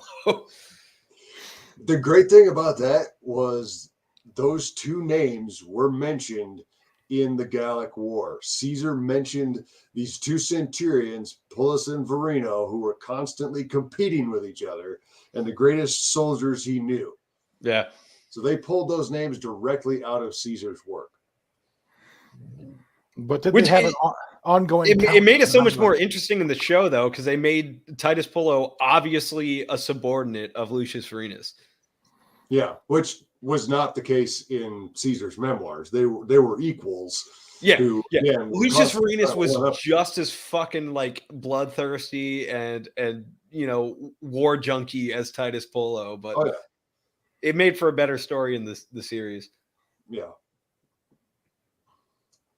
But yeah, as I was saying, all three of us have been in countries disintegrating in a civil war, and we probably have a better understanding of it than some of the people tweeting about national divorce do. I think the real thing is like there are certain like big new right Twitter personalities that are always tweeting about it, and the scenario where we all just sit down and the left and the right agree like we're going to carve up the country this way and then go our separate ways, that's never going to happen. That's not how it works. That's not the way the left has ever worked. Well, that's not the way countries work. Period. It's also we're talking about we talk about a national divorce. How many divorces do you know of that are actually amicable? And that's the thing. This is being floated as an alternative to like civil war or something, and it's like you're not going to get that without the war. It's like no country is just going to voluntarily give up half its territory. Plus, we've look at the last time we tried that. We've already seen this before, guys. But it's also most Americans killed in a war in our history. Yeah. Here's the thing, guys. If you're talking about a national divorce, why do you want a national divorce? Because like all three of us here sort of like lean to one area of the political spectrum, but why do we want a divorce from the other side? It's because they won't leave us the fuck alone. So you think once you give them half of your fucking territory and half of your resources and half of your political power and half of your military forces that they're just going to keep leaving you the fuck alone? They haven't before. Why are they going to now? And And part of it too is like these competing political ideas, they're going to happen in any society. The consensus today is not going to be the consensus forever. Things change. You might find yourself in the political minority. Are you just going to keep subdividing your country every time? Like, what's the threshold for when you split the country in half? 30%, 40%? This is not a way for a civilization to endure. This is a way. I look forward to the Great Republic of Fairfax County. Yeah, that'll be great. I mean, there are probably examples of this from history that at least you two are aware of, because you guys are very historically astute, where countries just divided into like a complete mess of city states and territories. And I'm willing to bet a lot of them aren't around anymore, are they? Well, no. Pakistan and India are definitely still around. Yeah, for now, till they nuke each other, till they glow. but honestly, it's like that was a national divorce. It was mediated by a divorce lawyer called the British Empire, but that's like the partition of India is a national divorce. And how does that work? Thousands of people died. Yeah.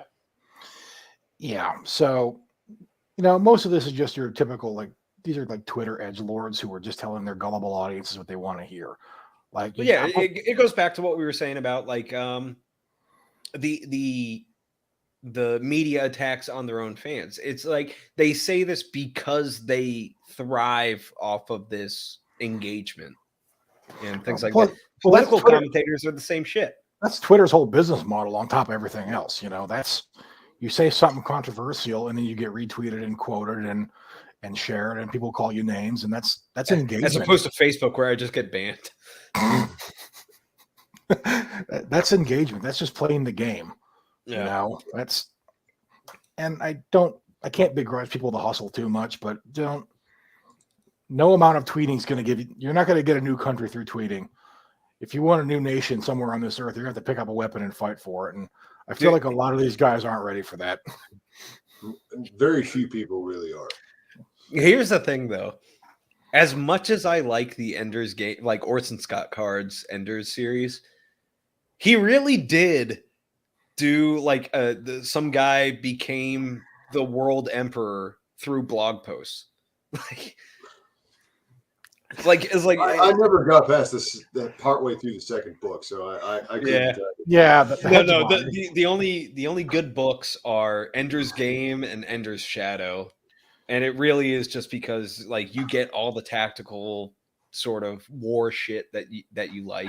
Everything else is all like loaded down by politics and now I don't normally like to reference XKCD because it's the comic of smug nerds, but they did do a funny comic about that years ago where it was like the hegemon. And they had one of them was like Locke, and the other one went under some other pseudonym, but it was like set up on a WordPress page. And they were it's the same shit. It's you live journaled your way into the White House. I thought that was ridiculous until Trump did it. He predicted blogs too, which when he wrote that, when did he write Ender's Game, in the 70s? I think so, yeah. But, that does lead me to another thing. We're talking about how cultures and societies are built off of what came before. But the other constant is change, right? That's what I try to. Sometimes it can be frustrating at the world today, and it's easy to get into this attitude of being a doomer and thinking, all right, if this goes on, we're fucked. The good news is it's probably not going to go on forever. Something's going to change. It always does. It might be worse, but it will change. And if you don't believe me, go read science fiction from like the 60s and the 50s and 60s, 70s and 80s and see how quaint it feels, because they're projecting the culture of that era into a futuristic setting, and it just feels silly, especially like some of the old Heinlein stuff when guys are talking like from 1940s comic books, right? But they're in space and stuff. Like, oh, gee whiz, there's a girl on this space station. And it's like, I wish the dialogue was the worst part about Heinlein. It's like I like Heinlein, but it depends on which Heinlein we're talking about. No, to be fair, his early stuff, they were young adult novels. They were geared at tweens and young teenagers. Tunnel in the Sky is great. Starship Troopers is great. I prefer Armor because it's more actiony, but Yeah, Starship Troopers is. I was talking about this with Andrew Bronco on Twitter. Actually, Starship Troopers is a very preachy political philosophy book that's disguised as a novel. Yeah. Barely disguised as a novel. The thing is, he does it well enough where it still works. Most of the time, it doesn't work. And it's if anybody who's watching this has ever like read Starship Troopers or like, man, I wish there was more fight scenes than just the prologue or the introductory chapter. Go read Armor by John Stakely. It's fucking fantastic. The whole novel is just, it's like, hey, I wanted to see powered armor paratroopers fight fucking alien bugs. There you go. And it's got a lot of plot like embedded into it, but it uses the combat scenes as a way to tell that story. So yeah, Starship Troopers, the setting was a vehicle to discuss the philosophy. The philosophy was the point of the book, not the characters of the setting. So, and normally, Pavlo John, Tom Clancy had even worse dialogue. The dialogue was sort of on the nose. It was there to give you the information you needed. The worst part about a Tom Clancy novel is whenever anybody takes their pants off ever. Like, that guy has no business writing a sex scene. No. Ever. Tom Clancy has children. I presume he had sex at some point in his life. You would never have guessed.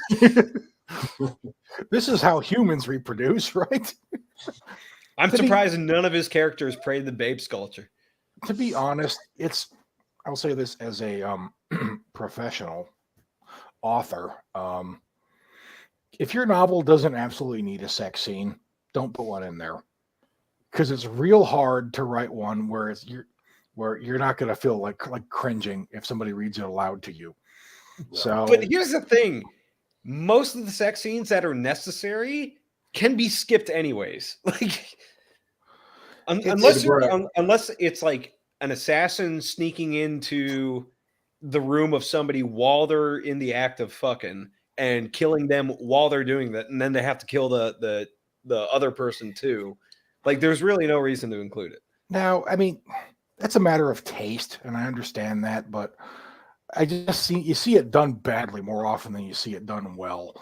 So, I mean, it's either done really awkwardly, like Tom Clancy, or you get where they go way into it, and it's like a bodice ripper from the 80s, like those novels like your aunt would read, or it's those Chuck Tingle novels, where how many hilarious euphemisms for like reproductive organs could they come up with? Her flower. No, just skip the sex scenes and then give somebody else a career when they write fan fiction about it, and then make way more money than you ever did. I mean, I understand why they're going to be cringe. You got to remember too that in a novel, for most of your readers, it's less titillating than if it was like a Cinemax movie. Okay, it's like some guy reading this is to be like, oh man, boobs, sweet. No, but it is a great way to increase your female readership, though, because they don't watch porn; they read it. So yeah, women are thirsty. It's true. There are no necessary sex scenes. That is a matter of opinion. And if you want to make a living writing novels that appeal to women, that is definitely not true.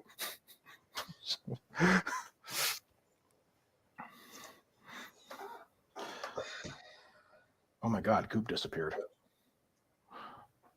Yeah. We didn't plan for this. No. All right, professional streamers. Coop does an awful lot of the talking.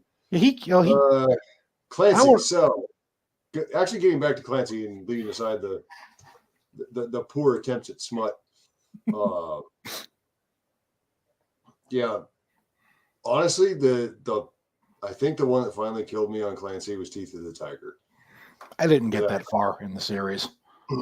I think I read them all in like 2005.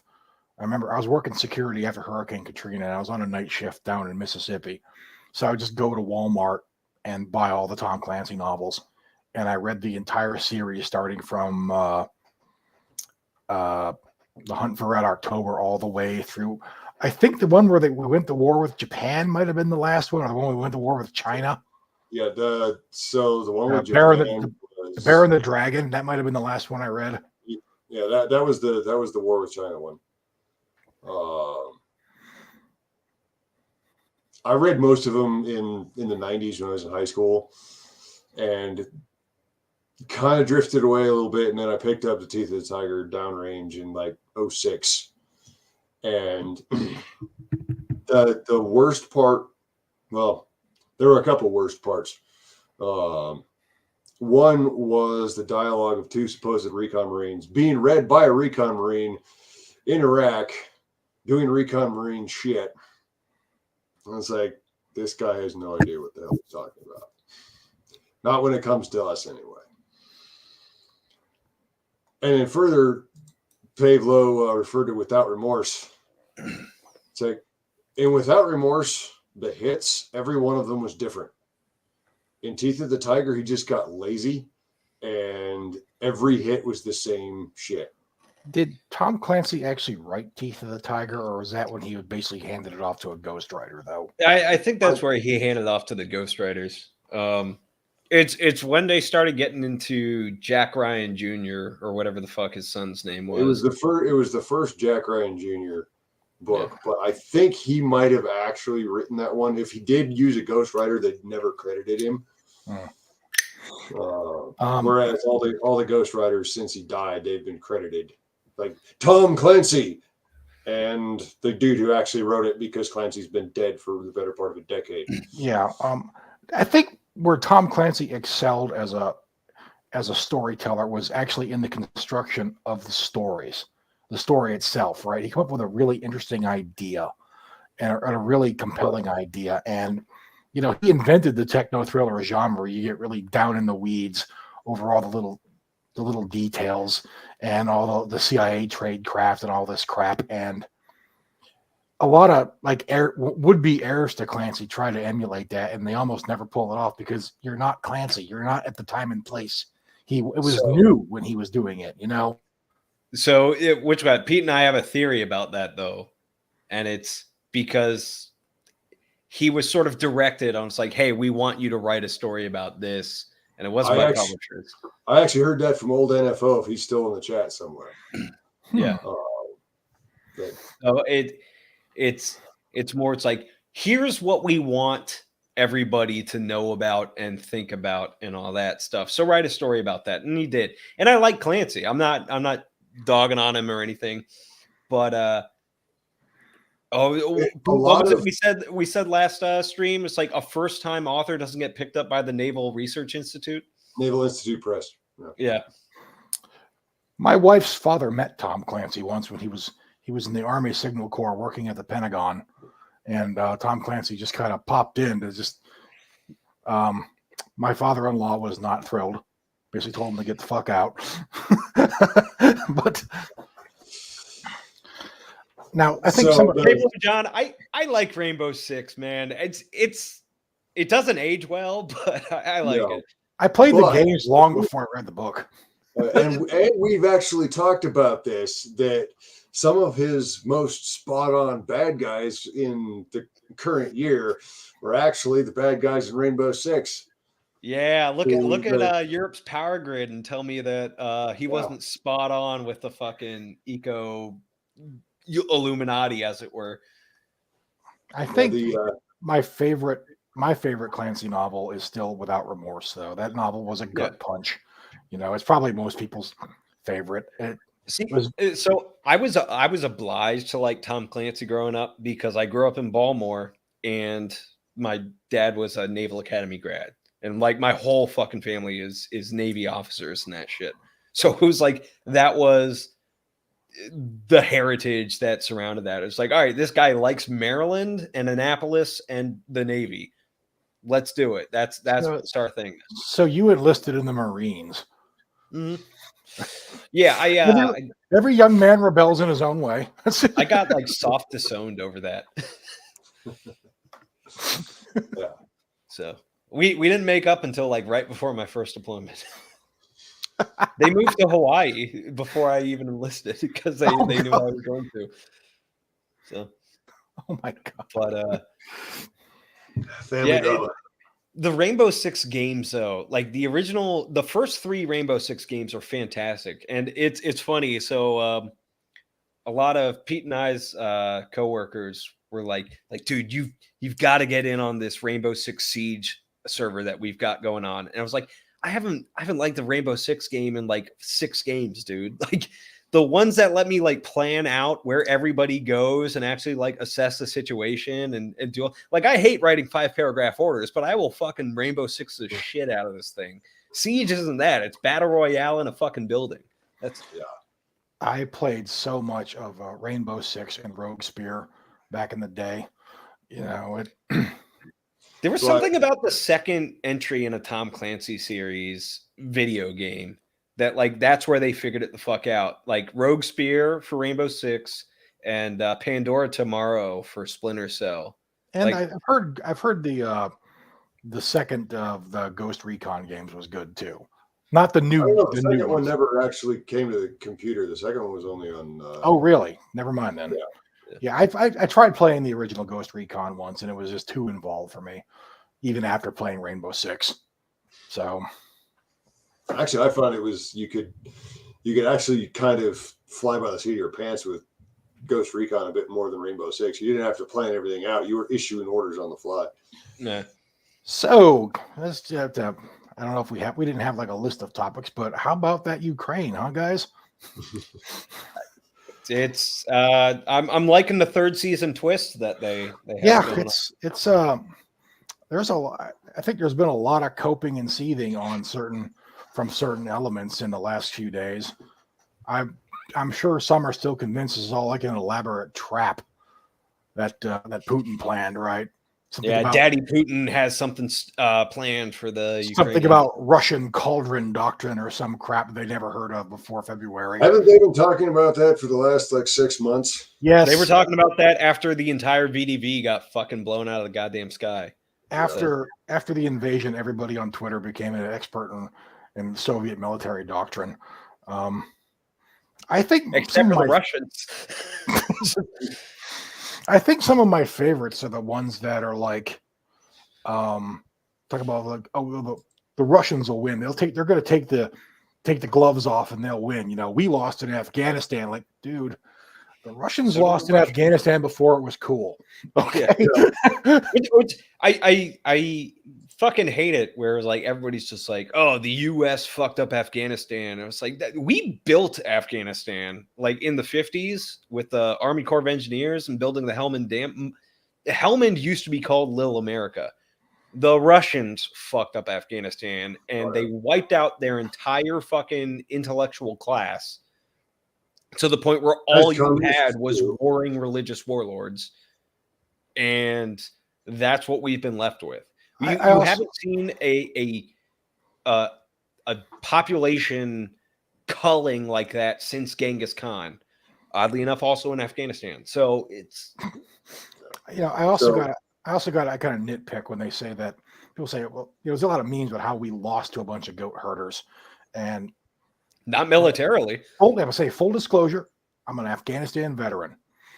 I volunteered to go, but at the same time, I thought the mission was kind of hopeless, even when I volunteered to go.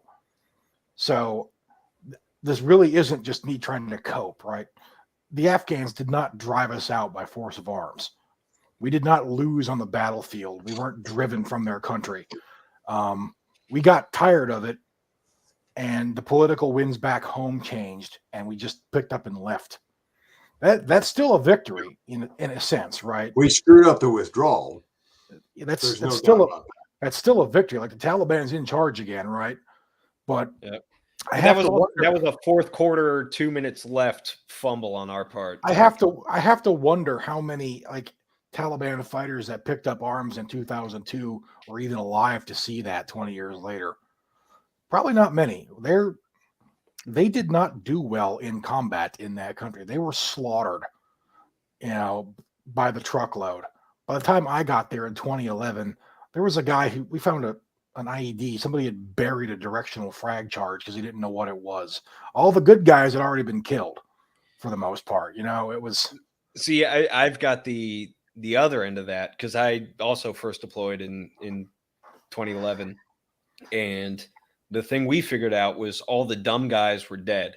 Like, we already killed them all. So these guys, not only did they know how to shoot and set up an ambush and a bear claw and L shapes and all that, they knew the terrain. They knew how to use their shitty equipment to the best of their ability. They used their sights. This was not 03 Iraqis, shooting blind over the walls and that shit. And they were walking their rounds on by aiming low and using the dust impacts to get on target. And they knew that if they hit you in the legs, it was unarmored, but they could still kill you by hitting the femoral and shit like that. Like they knew what they were doing because they had learned from all the people we had already fucking killed. So I will say there was an incident in the it was about August 2011, where there was a recoilless rifle team that was just wreaking havoc for a while. They had a Chinese recoilless rifle of some type, and they took out several strikers. A bunch of guys got fucked up, and they knew what they were doing. But I think you were down in Helmand, right? Yep. Helmand, I had a buddy who deployed there with the Marines, and from what I understand, it was a completely different world than up. I was in Panjwai, which is in Kandahar, Kandahar province. I was only about 40 miles from Kandahar airfield. Now that was like the homeland of the Taliban, but it was very much just a walk around until you find a bomb kind of war. There wasn't a lot of full-on engagements going on. So you had like the Kunar province and all those guys, where it's like they would go over to Pakistan, train in the mountains, and then come back, and they were supported by the Pakistanis. And so it was a completely different military and paramilitary than what we were seeing down in Marja, which is getting most of their support from the Iranians. So you were basically fighting two different militaries. Depending on where you were in the country. It was also during the 2010 to 2013 era.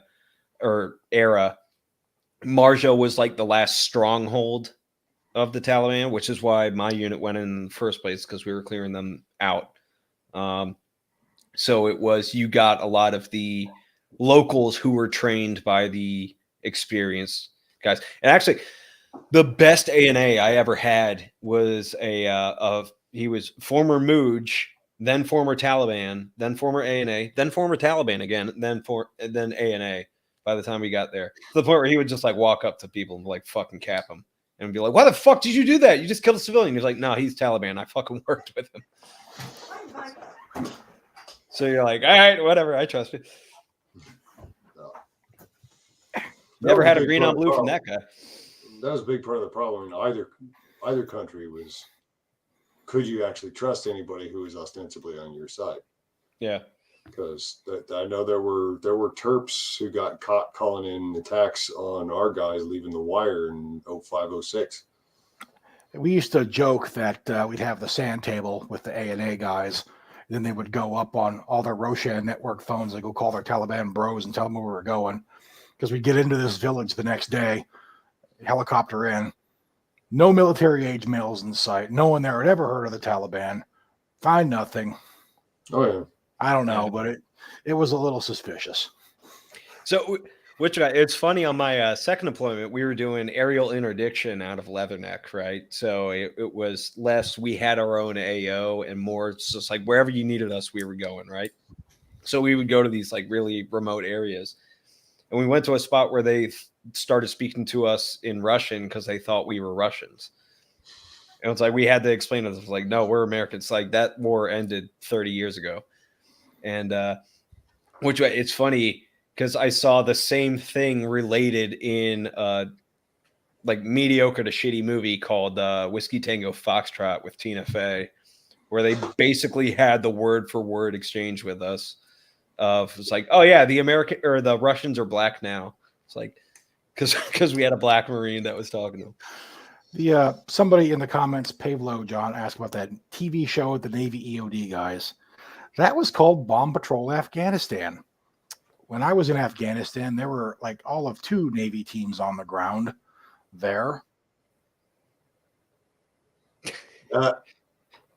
Mike got censored again.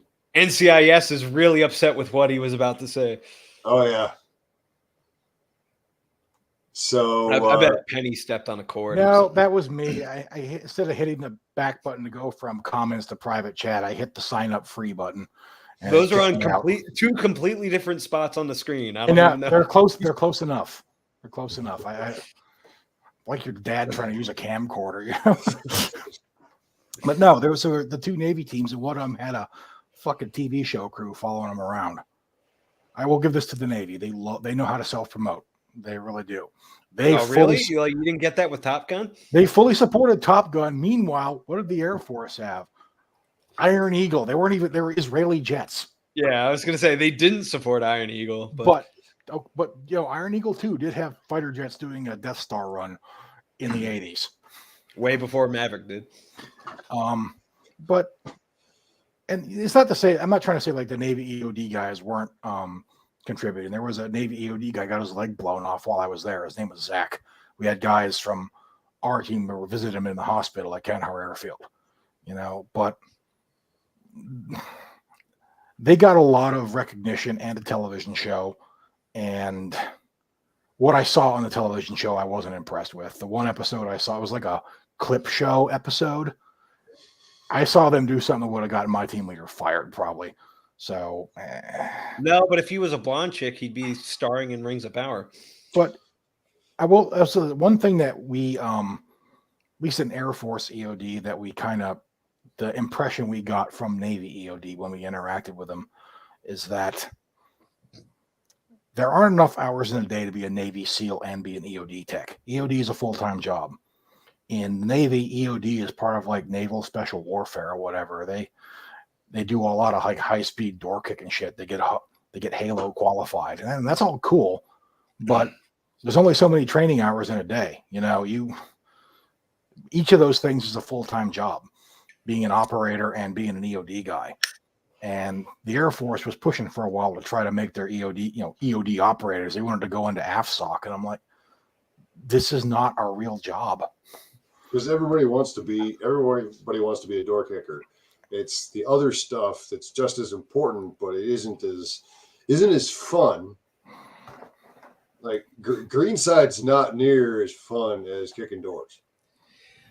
But you know what's funny though is that in the quest for like increased budgets and SOCOM budgets and all that, and being called operator and calling your gear kit because SAS did it and all that shit. That is so cringe, and I hate it.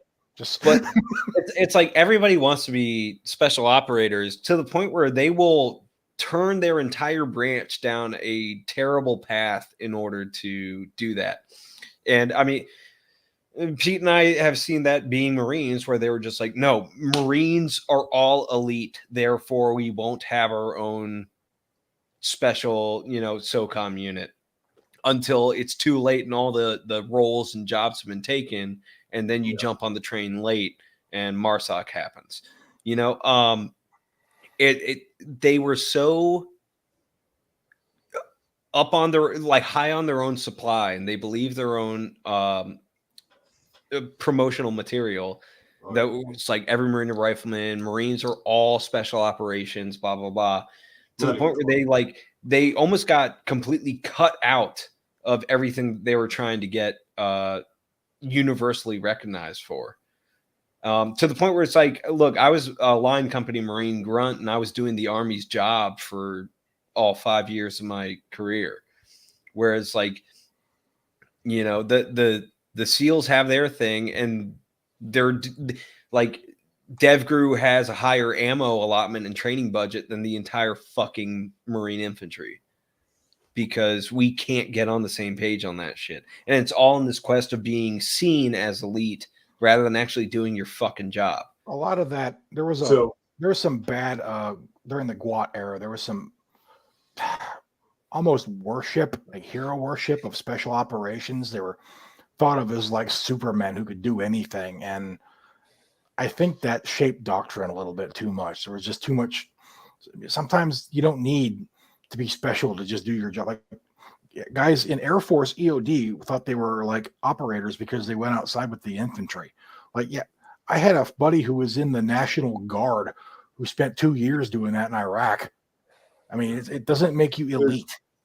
There's of course, I recall a conversation with Coop arguing on Facebook about somebody who was actually trying to argue that special operators are actually Supermen.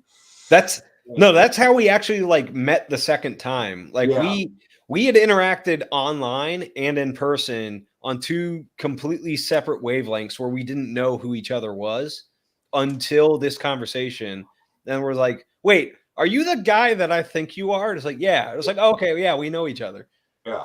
Bringing people together is just one of the many services I provide. You're both welcome. Yeah, but it's because somebody was like, it's like in order to be fucking, not even like CAG or JSOC or something, just special forces. Like you need to be willing to fucking leave your guy behind and like kill him if he's slowing you down too much, like you're a Harfoot or some shit. And it's like, nah, man, that's not their doctrine. That's like that's World War II Japanese propaganda levels here. Yeah, it's the Americans will eat you. It's like you need to be able to fucking deadlift 5,000 pounds and fucking blah blah. It's like, bro, they're not John Wick. And when special forces gets fucking pinned down by a sniper, they call a fucking grunt unit to show up in a striker and go clear that building, and then they'll just yut their way back into the striker and leave. That's the end of the fucking mission. Some of this comes from questionable sources. Like I was actually reading Bravo 20 in Iraq, and I'm reading it and say these guys talking. McNabb's talking about each one of us was carrying 250 pounds of kit, and it's like, no, you fucking weren't. Who was the Kiwi on that op? On the Bravo 20 op, there was one guy from New Zealand who. He decided to write a book about it and tell his story, and the British government fucking crucified him. Like they tried to make sure this never got published or anything because he was just like the one guy that you're blaming everything on. He didn't do that shit, and it was just we had no idea what the fuck we were doing. We fucked up, and we were ill prepared for the consequences. Yeah. And this is just how that we operated on that. And to blame it all on the one guy that's dead and not here to defend himself is fucking horseshit. And the British government and the military fucking crucified him and tried to make sure that this text never saw the light of day. I remember I sent you guys. I don't think it was Chris Ryan. Chris Ryan did the one that got away. Remember I sent you guys a meme a few months back. It was like, the Virgin Special Forces versus the Chad regular infantry. And he's got his plate carrier with his 3 magazines, so he runs out of ammo. The infantry guy has got like this old load bearing harness with 20 fucking magazines on it. Our combat load by the book was 13 mags, 12 on the body, 1 in the gun. We stopped carrying that many when we were carrying 30 pounds of body armor. But yeah, that was. Going back to Vietnam, that was the recon loadout was 13 mags. But it's one of those things where I think during the GWAT era, like I said, people kind of got the wrong impression over what special operations does and what it is and what it's for. They're not like the super unit that can do anything. Unfortunately, the higher echelons got the same twisted idea. Right. They don't know how to operate without fucking 6 layers of special operations and national level assets and intel to go on. Where it's just like, we have a unit that has trained for this. It's literally any fucking grunt company. And or Cav. I'm going to piss some army people off. Even the fucking Cav Scouts can do this shit, but they will fucking save that mission for a special operations unit. And we saw how that worked out in Lone Survivor and Shykot. Yep. The Talker Gar should never have happened, but I keep harping on going back to history, and this actually I have to scroll for a while. Pavlo made a comment earlier about too many real world TCPs. So shortly after I got out, spring of 2013, I did a little bit of work with the Tactical Tracking Operations School, and they were teaching Marines. I went and did a little bit of teaching with them. Again, this time we were teaching Marine combat engineers who were supposed to be getting attached to the grunts to look for IEDs. So we were teaching them tracking for all this, for various uses. And but the story from the class just before I showed up was they'd set up the scenario for their final exercise, and they get pulled into the battalion commander's office. He's demanding to know, where did you get this information that went into this scenario? Because you are using TTPs from Afghanistan that have not been declassed yet. And they looked at him and said, we studied Vietnam and Rhodesia. That's where we got the information. Yeah. And you go into Vietnam, World War II, Korea, World War II, just bonkers outside the box shit that now could only possibly be done by special operations or even a special mission unit. Regular grunts were doing that shit on the regular. One of the original inspirations for what became for Dead Six, because I remember David Reeder interviewed me about this on the phone, and I remember I was parked in front of a Domino's Pizza in Utah in 2012. I just got back from Afghanistan, and he called me on the phone and asked me, so where was some of your inspiration from this? And part of it was, you just hear about these incredible stories from World War II, where a small unit that didn't have any particular training, they didn't have a super budget, but they would pull off these amazing operations through, a lot of it was luck, a lot of it was just good timing, but they just went and they fucking did it, despite not having what we think they would need today. And that's what a dead unit was like. You're just sent in to go wreck a country by any means necessary. Disruption ops. And you didn't have a whole lot of support, just like they didn't have a whole lot of support. And also in, the Dead Six books, the guys chosen for this were not the elite operators. They were just whoever they could get because they were expendable. You were expected to die. They were the deniable operators. They weren't yes. elite. But you don't, that's the thing though. It's not like special forces guys got extra hit points. They're not any harder to kill than a normal person. I know dudes who are better or far better gunslingers than a lot of soft guys. They were regular grunts. Yeah, and a lot of it never got the chance. A lot of it is because, look, which I think you said it either when we were streaming with Larry. It's the top tier units, they just have their fundamentals down fucking pat. Yep. And if you train the fundamentals, because as a grunt, that's the clay that you're given to work with. And if you pursue that, going up beyond your professional capabilities or opportunities, as it were, you'll end up a serious contender for eliteness or whatever. It's because it's once you get the fundamentals down pat, you can do some John Wick shit. It's because you're not having to think about it anymore. Yeah, and it's also you're at the range, you're getting your fundamentals down, while the soft guy is learning a fucking foreign language because he's got to go deal with the dumbest boots ever for the Indige force, and he's got to learn how to train them up on how to use a fucking law rocket or something like that. Yeah. It's he's doing something completely different, and it's not the Rambo shit. It's just how do I get this fucking local military unit to not kill each other? Yeah, or me. Army Special Forces mission in particular is not operator shit. It's working with indigenous forces. It's a small team to go into a denied area, organize the locals, and overthrow whoever needs overthrowing. Yeah. That's what Special Forces was designed for.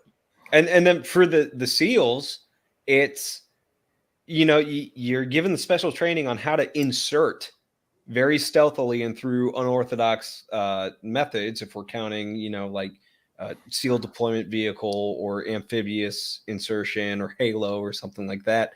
And then once you're on the ground and you're actually in the engagement, you're doing fundamental combat shit. It's like a firefight doesn't change just because you're in black camis rather than fucking green. Like, Yeah. So Yeah, and also something I think is important to remember is, you know, even John Wick, like a real world John Wick, can get killed when he steps on a landmine. You know, you don't. There's a limit to how elite you can be. It doesn't make you. Mike, I think you're forgetting that 3-gun courses don't have landmines on them, and that's all John Wick is. Well, it's a cartoon version of it. 3-gun course. I mean, we all like John Wick, but the second like movie and beyond took it to retarded levels where, like, he's setting up 3-gun stages in the tunnels underneath. Catacombs. Yeah, the catacombs. I like how because it's a XXX movie with Keanu Reeves. I like how the bad guys always obliged. It's like an old martial arts movie. They always obliged it by coming at him in manageable numbers. You know. Yeah. They never sent like a whole squad all just shooting in his direction. You know, it was always onesie twosies. So he can... when his back is turned to a guy and he's putting a double tap into a dude's head, the guy who's got the fucking shot on him while his back is turned just waits until he turns around to try and shoot him. Oh yeah, you're a mook. It's your job to die. It's straight Teenage Mutant Ninja Turtles. The ninjas are all just waiting to do the 101. I enjoyed the first one, but the second the first one's great. The second one is retarded, and the third one is even more retarded. That's why I never saw the third one. I think they really got too far into their own weird world building too. Well, yeah, the second one killed me when, like, literally everybody in New York is an assassin. Like, there's not one bystander on the subway. Every homeless person is an assassin. It's like, I'm sorry, but if you're doing wet work, that's a high-paying job. How are you not why are you still homeless? Like, and the other part is they're all waiting for the one dude who's not an assassin in New York City. But in the third movie, like, the big thing is that, oh man, the other assassins are gunning for John Wick. I was like, yeah, they did that in the first movie too. Like, William Dafoe is hired to fucking kill him. What's her name? Adriana Palicki or whatever her name. The hot chick that's not in many movies anymore. She was hired to kill him on the sacred ground and that shit. All the stuff that they built the second and third movies on were done in the first movie, and they were done better. Yeah, Evil Penguin, their economy system is so fucked up. It's like, yeah, it's like when you have this whole secondary economy based on this shit. On gold coins, and they use old computers by tattooed ladies in 1960s office wear. By the second movie, it became a XXX movie just with Terran Tactical. But support. Funny story, I walked out of XXX. I saw the second XXX movie in the theater and walked out halfway through. That's how bad it was. Ice Cube just wasn't doing it for you? Well, they made a comment about I think they were in Washington, and I think it killed it for me when they had like an NRA guy come up to Ice Cube. We want to talk about how, like, you know, they could we want to know how we could make inroads to the black community. He was like, "Oh, stop burning crosses." It's like the NRA that taught black people how to shoot KKK members. Yeah. I mean, the first XXX was stupid to begin with, and then if it's a movie so bad, Vin Diesel won't be in it. You know. Plus, I saw that movie in Qatar. I can only imagine what, like, the Qatari nationals that were watching it were thinking. We need to learn skateboarding if we want to be on this level. I also saw Napoleon Dynamite in the theater over there, and I think I was the only one laughing. And I think a lot of that movie's humor probably didn't cross the cultural gap there. New Yorkers always being grumpy now starts making more sense. A few normal locals are always having to step over dead assassins. Well, that's what's going on in New York right now with all that. That's just assassins. That explains Yeah. everything. Oh yeah, yeah. It's Also, not San Francisco and There are lots of assassins apparently. Yeah, they're apparently using so. chemical warfare called their own shit. Is that chemical or biological? Yeah, we Biology is all chemicals, anyways. we almost started talking about conspiracy theories earlier when Coop was talking about the Templars and banking. I thought he was gonna prepare Well, for election. I thought we were going to get into that when you were talking about Dead Six, because one of my favorite parts about Dead Six is that it's every conspiracy theory is true, Kind of. and it's like what got me into Deus Ex too. The two inspirations for Dead Six were playing Deus Ex in 1999. I freaking love that game. And listening to Coast AM on the radio when I was a night shift security guard for years. No, you mean Sea to Shining Sea? Yes. And that's where I first learned about that's the first time I heard about Alex Jones was on there. He was at some group of 8 or G20 meeting in Canada, just screaming at the Bilderbergs as they drove by. And I'd never heard of this guy before, Alex Jones was a national treasure before 9/11 happened, Yeah. like where he had that to latch onto and go just off the rails. He was just as crazy before then. He just didn't have that material to work with. And there was just this amazing 2-year period between when The Matrix came out and 9/11 happened, where just everybody thought computers were the most supernatural thing ever, and we were all going to be wearing black leather and dressing like Blade and just hacking into shit, and terrorism was still modeled after the 1970s cadres and shit like that, and the media in those 2 years reflected it with Deus Ex and a bunch of the Matrix ripoffs and all that. And then 9/11 happened and everything got weird. Yeah. I'm putting something that reminded me of a classic that I'm putting in the group chat. Pete, please share this.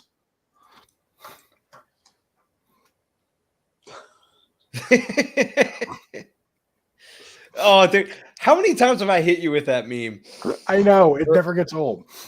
Oh man. So this was, for the people that don't know, this was back in the day when computer magazines and all that shit thought cyberpunk was the future, and they had a very distorted view of what that meant.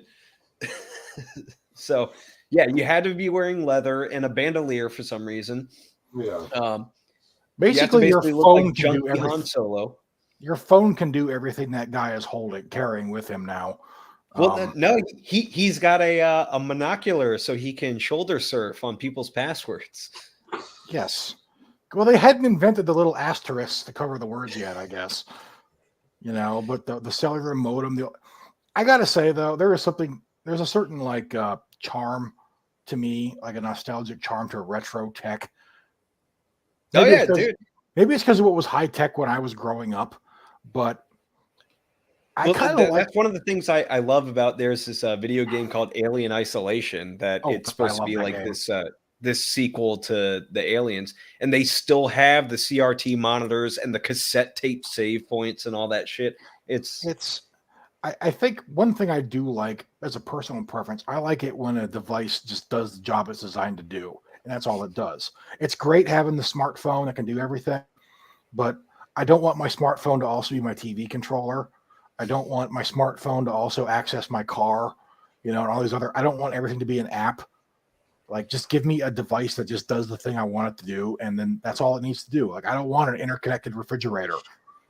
But it's weird though. It's just that we are living in the cyberpunk dystopia that we were warned about. It's just cleaner and in white plastic, and everybody. It's so lame. Yeah. Oh yeah. We could have had synthwave and heavy metal. Instead, we have fucking Katy Perry. I want you to think about the fact that we gave up the elder language of leet speak for meme talk today. Cartoon frogs. We went from leet to yeet is basically what you're saying. Yes. Yeah. It's Coop and I were complaining the other day that none of the cool conspiracy theories have turned out to be true. Yeah.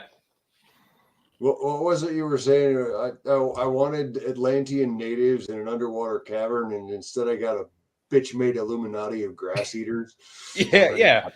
It's like you'll eat the bugs. I was like, nah, man, y'all were supposed to be like hiding the fucking scarab. Instead, we have Yeah.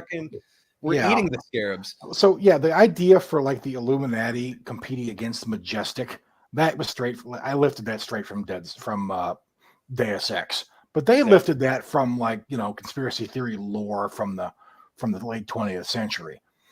And Well, that was the thing is Warren Spector and the guys who made that game were just like, what if every conspiracy theory was true? It's like, that's a great world building thing. We don't know enough conspiracy theories to do that though. So we have to go research them all. yeah, so I fleshed it out a little bit more. I got into the history of these organizations and why they're opposed. Like the Illuminati were sort of like a globalist Eurocentric organization, whereas Majestic was like a post-war American, kind of like a secret police state type thing.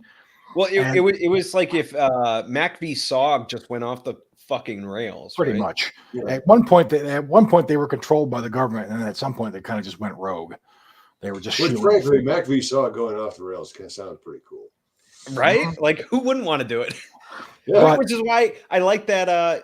It was Mike and Larry that said, it's like Majestic isn't evil the same way that a disease isn't evil. It just is. It metastasizes. It becomes a cancer because it's just growing off of what it used to be. It's not like somebody sat down and was just like, I'm going to be a piece of shit.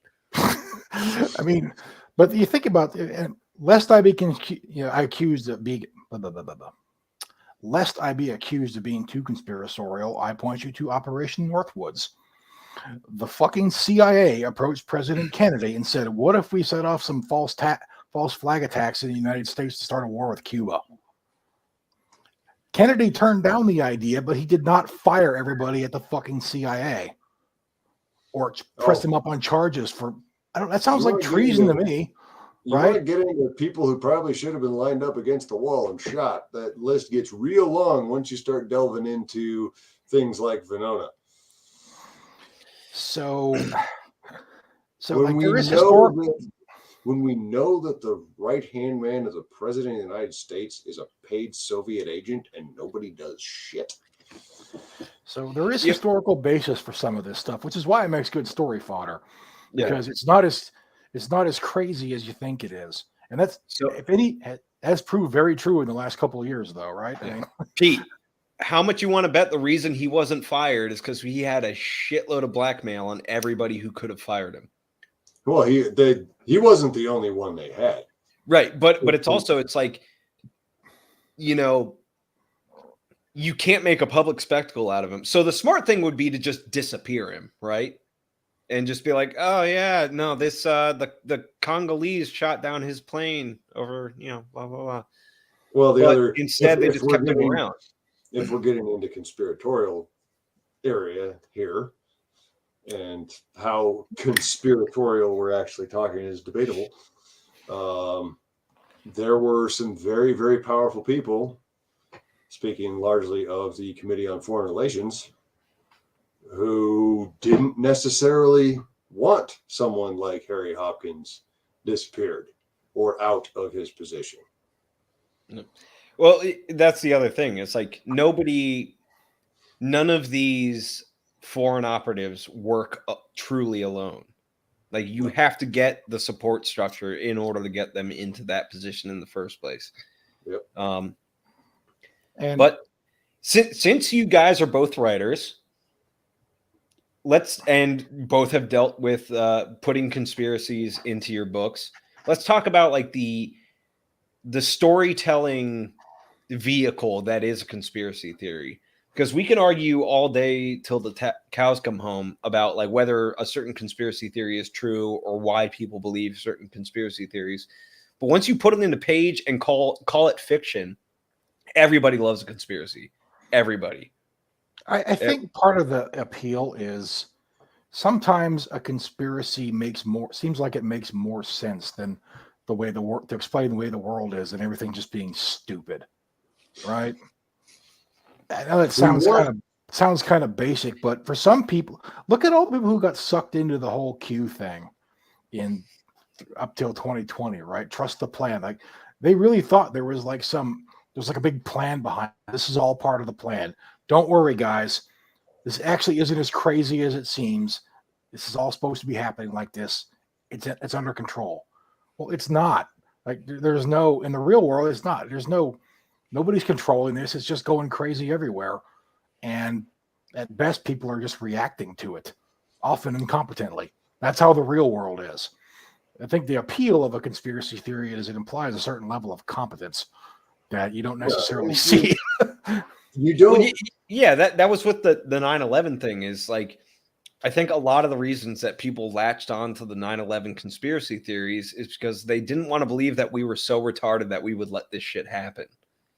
Yeah, especially after the first attempt of World Trade Center bombing, right? Like, yeah, right. They hijacked planes and crashed them into buildings and killed 3,000 people. That's crazy. It's crazy. You wouldn't have believed it if it would have been like in a movie or a book. Even Tom Clancy only had the one jet, right? Yeah. And I think that actually shook him up quite a bit. I saw an interview with him shortly after 9/11. The fact that he had put that in Dead of Honor, and then only a few years later, the 9/11 attacks happened. I think that shook him a lot. I can see that. He thought he gave him the idea. Right? That would bother me too, even though it's quite possible that Al Qaeda wasn't Tom Clancy fans. You know, well, they were Katy Perry fans. Have you seen what they dragged out of Osama bin Laden's hideout on his hard drives and that shit? He had like Katy Perry and Justin Bieber fucking videos and Tifa porn before the Italian Senate ever had it. It was Final Fantasy hentai, and which got everybody. All Tifa the meme lords, best girl. All the meme lords want to be like, oh, he was a degenerate just like us. He probably was in a ton of different ways, but I think like the reason he had that shit was to show his fucking recruits and fighters and all that. It was like, look, if we don't fucking do jihad, this is what we're gonna fucking start producing. You're gonna have who was the complicated chick, the Canadian. Fuck, what's her name? Oh, Alanis Morissette? No. She did Skater Boy and all that shit. He had Avril Lavigne. Yeah. He's like, we're gonna have Afghan Avril Lavigne if we don't fucking kill all the Americans. Yeah, man. So, Pavlo. Bro, I was offered as a trade for this big ass Afghan machete by one of the ANA. Like he wanted to get in me, and he would give me a knife to do it. Okay, before we make any decisions, how big was the machete? I mean, let's... Look, I'm not shy about saying I'm above average, but I was not that big. That thing was fucking. It was a short sword. You could put that on an 1897 Winchester and it would still look too big. Well, I did it for him. You know, getting back to the whole why the conspiracy, you've got a couple of things going on. You know, you've got we want things to make sense. We want to have the threat. Right. But you've also got enough oftentimes limp-wristed retards who are actually trying to do these things, and there's enough historical evidence for it that to a certain extent it can ring true. Now, the more bonkers it gets, obviously, and you've got to be able to draw the line between truth and fiction and just, again, not getting sucked into that idea of there is one threat, and it's not just a fact that everything's breaking down because we're getting hit from multiple directions by people with converging methods and interests. You know, but so how much do you think? Like, what's the line? Because so everybody talks up The Dark Knight, right? In terms of like, oh, this is a genius movie and all that shit, and even as close as like my second viewing of that film, I was like, the Joker's plan really doesn't make sense unless he is controlling reality, like he has godlike powers. Because There was in order for any link in his plan to work, something had to work out exactly the way that he planned it. there was a lot of convenience for the Joker. Yeah, Like nobody notices them hauling like dozens of barrels of gasoline into this hospital, for example. They don't have security cameras in Gotham City. that, and also it's like he needs his one guy with the phone bomb in his fucking stomach to be put in this one particular cell and all that shit. Like, the more you look at it, the Dark Knight falls apart because it's all built on convenience. But at the same time, like, on the other end of that, you have like in Dead 6, where Majestic really doesn't know everything that's going on, and the Illuminati doesn't really know what's going on, and a lot of their actions are built off of the response to that. And we saw the same sort of thing in the Terminal List TV show. Pete, I know you've read the books. I've only watched the show. Mike, I know you've never heard of that shit before in your life. You don't even know who Chris Pratt is. I've heard, But Chris who? yeah, but it's like in the Terminal List, it's like there's this initial conspiracy that spins out of hand, and then most of the series is the conspirators like fumbling to fucking pick up the pieces after that. And that's sort of where our protagonist is able to do the most damage, is because they can't figure him out. They can't react to him in time, and they can't predict his actions. And so, and that's a very, it's almost convenient for the protagonist, is where it's like, yeah, this ring of conspirators are so smart that they put this conspiracy into motion, but they suck enough that they're not able to cut them off at the knees. Well, So it's like where's the line of omniscience that you give your antagonists in a conspiracy story? It's like a trope, right, of the supervillain who plots everything out, and he knows exactly what the heroes are going to do, and he's ready for them at every step of the way. That might even go back. I haven't read any of the old Sherlock Holmes books. That might even go back to Moriarty, right? Yeah. Well, Moriarty was only in one story in Sherlock Holmes, and it was already after everything he had done had taken place. Moriarty was really a villain in hindsight, not in the actual execution. But if your conspiracy relies on things that the conspirators can't possibly know about when it's happening or control, that's not a good conspiracy. That's not a good plan. But the thing is, the plan doesn't have to be elaborate to be like destructive or to change the world or to do it to accomplish your goals. I think that's what gets a lot of people they get down in the weeds over, well, this couldn't happen because you'd have to do this, you'd have to do that, you'd have to do that. Not necessarily, right? A plan can be really simple and still work. And a conspiracy is just people making a plan and not telling anybody about it, right? Right. I was thinking this up before we even started the stream. It's like, let's actually define a conspiracy. And it's a plan with OPSEC and also maliciousness. Yeah, because once it's not malicious, it's just a really good plan. In popular, you have OPSEC to protect. In popular vernacular, a conspiracy theory is like a synonym for something that's probably bullshit. That's not really what the phrase means, though. Right. It's a secret plan, maybe caught up with the people in power. Maybe, but that's the government that does that all the time.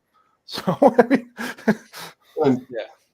It's also, it goes back to like I've been on another live stream where we or a podcast where we talked about conspiracies, and it's like when you get down to it, the reason people believe in conspiracy theories is because conspiracies inevitably exist. The theory is just like you don't have the absolute proof of it, but you can use rational deduction and logic to put the pieces together. And conspiracies exist all the fucking time in every or aspect of life. To varying degrees of rationality, of course. If we're talking about the reptoids from the Hollow Earth versus... Wait, are you saying they don't exist? Just to clarify for the audience, reptoids not real. Fish people very real, but nobody believes me. Yeah. If you don't believe in fish people, you have not seen the new Little Mermaid trailers. That bitch is a fish. It's fish people propaganda. She's probably a nice person in real life. She probably has a great singing voice, but man, her eyes are wide the fuck apart. Can't you see both sides of an issue? Oh man. Uh, I was like, dude, were they just trying to cut costs and like include Flounder and Ariel in the same character? Just like, what's going on there? But I think if you're going to write a conspiracy, like use a conspiracy as or a plot of any kind as a plot point, you have to not get too crazy with it. If you get too crazy with it, it ends up being like psychohistory in Foundation, right? Where he has this mathematical formula that allows him to predict the future. It's absolute nonsense. A good idea for a science fiction story, but nonsense that it was apparently quite influential in the social sciences, right? But even Dead Six, you have prophetic people. You have like clairvoyance, but it's not like they know exactly what's going to happen. It's like there are variables that they can't account for. Well, I mean, if anything, go ahead, Pete. That's the thing with any plane. I mean, any of us who've been in combat, they say no battle plan survives contact with the enemy. Bullshit. No battle plan survives leaving the wire. As soon as you've stepped off, the plan's done. Did our saw gunner really just fucking heat Kaz because he like ate too much creatine on the way out? We're 100 meters outside the wire. What the fuck just happened? Well, we're time on target at 0-3, but we just had a tire blowout. Or your Mark 19 fucking disappeared because somebody hit a bump. A plan is just a list of things that don't happen. That line, Valentine stole that line from the movie Way of the Gun, by the way. I'm not too proud to admit that. Which was a great movie, even if not for the fact that like I think the director, his brother was a Navy SEAL, so which is why that movie includes so much actual real world tactics in it, which makes it an anomaly of 90s action movies. But you get to see Sarah Silverman called a cunt and punched in the face. It's like it's her finest moment on screen. Oh yeah. So, but and that's one of the things I wanted to bring up, Pete, is that do you think the appeal of the conspiracy theory is that it gives an antagonistic through line to Murphy? Because something like a mission can go entirely wrong purely off of just bad luck. But if you add this element of sinister, hostile action to it, it creates a more dramatic plot line through it. It can. And I think some of it also is that you don't want your bad guys to be drooling morons, which a lot of bad guys out there, even really rich bad guys, they're drooling morons. Wait, are you saying that if I put Sweet Baby Ray's on my back counter, like you're not gonna just forget of all the evil shit I've done? Sweet Baby Ray's is what humans like. Yeah. I also have barbecue sauce on my bookshelf. Man, I should have put that on there. I was not counting on my computer working. So, you want your bad guys to be smart and formidable. And sometimes look at what the Russian army's turned out to be like over the last 6 months. Yeah, what was it? And sometimes, you don't want it to just be Murphy that you're struggling against. Yeah, the 1st Guards Tank Army is now basically the 1st Guards Tank Battalion after the last couple of days. I think VDV got I've heard that VDV basically got wiped out again. Again? Yes. I didn't even know they recruited enough people to be wiped out again. Well, whatever it was left. Yeah. Who does a 'Cause I don't think they dropped the whole unit the first time. who tries Dude, to do a mass combat drop in contested airspace in the modern world? It's Dude, like that music video is fucking hilarious. it's not just flak guns anymore, guys. They have missiles. Yeah. But it wasn't even that killed them the first time. Their follow-on forces that they were supposed to link up with never came, and they got cut off and massacred. Well, on the ground. that's a good example of what we're talking about, though. You know, plans go to shit. Yeah.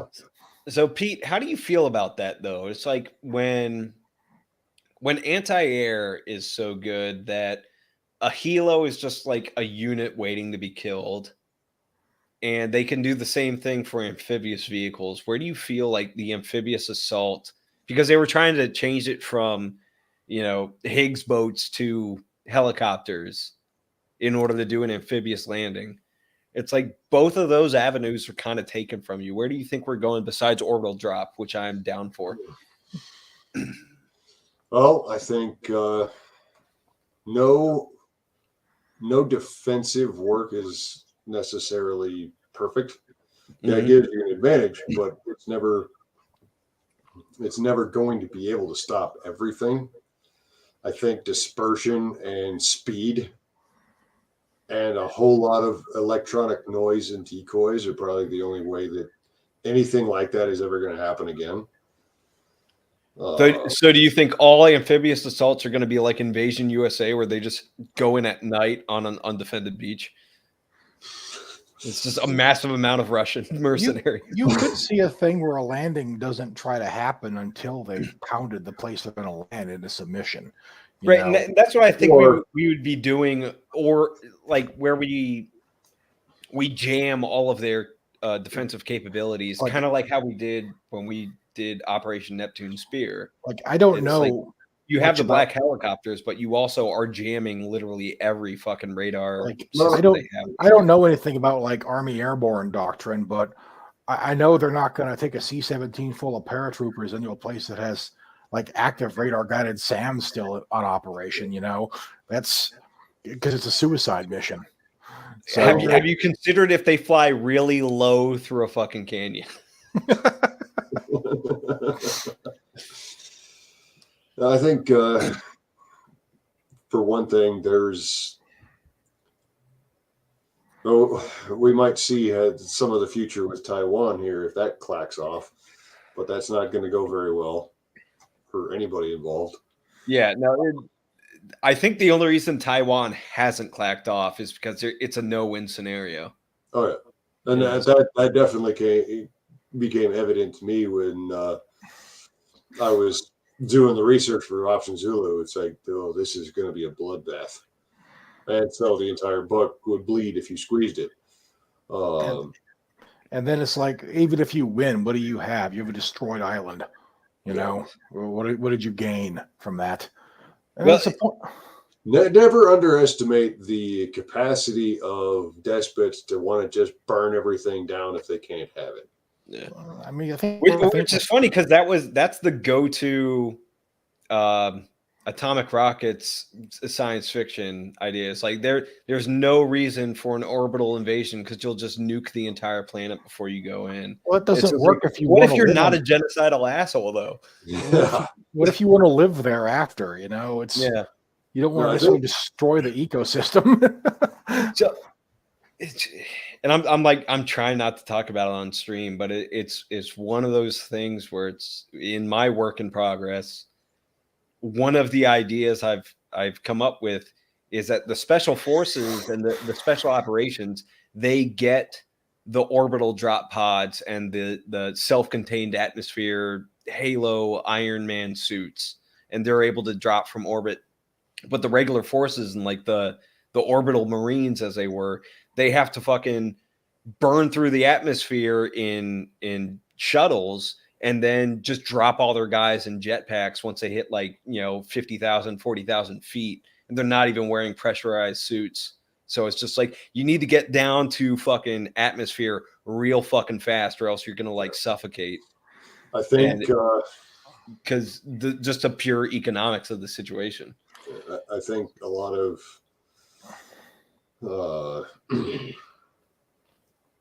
like I said, decoys, jamming, noise, diversionary maneuvers, fire support to a certain extent, but we've seen that fire support is hardly infallible. I mean, we pasted the absolute hell out of Iwo for days before the landings and still had to dig them out of every single bunker. I think part of it, depending like in a full on like nation versus nation battle for survival, part of it, the strategy is going to be absorb casualties. That's what we did in World War II. Like, your transport plane got shot down before you even got over the drop zone.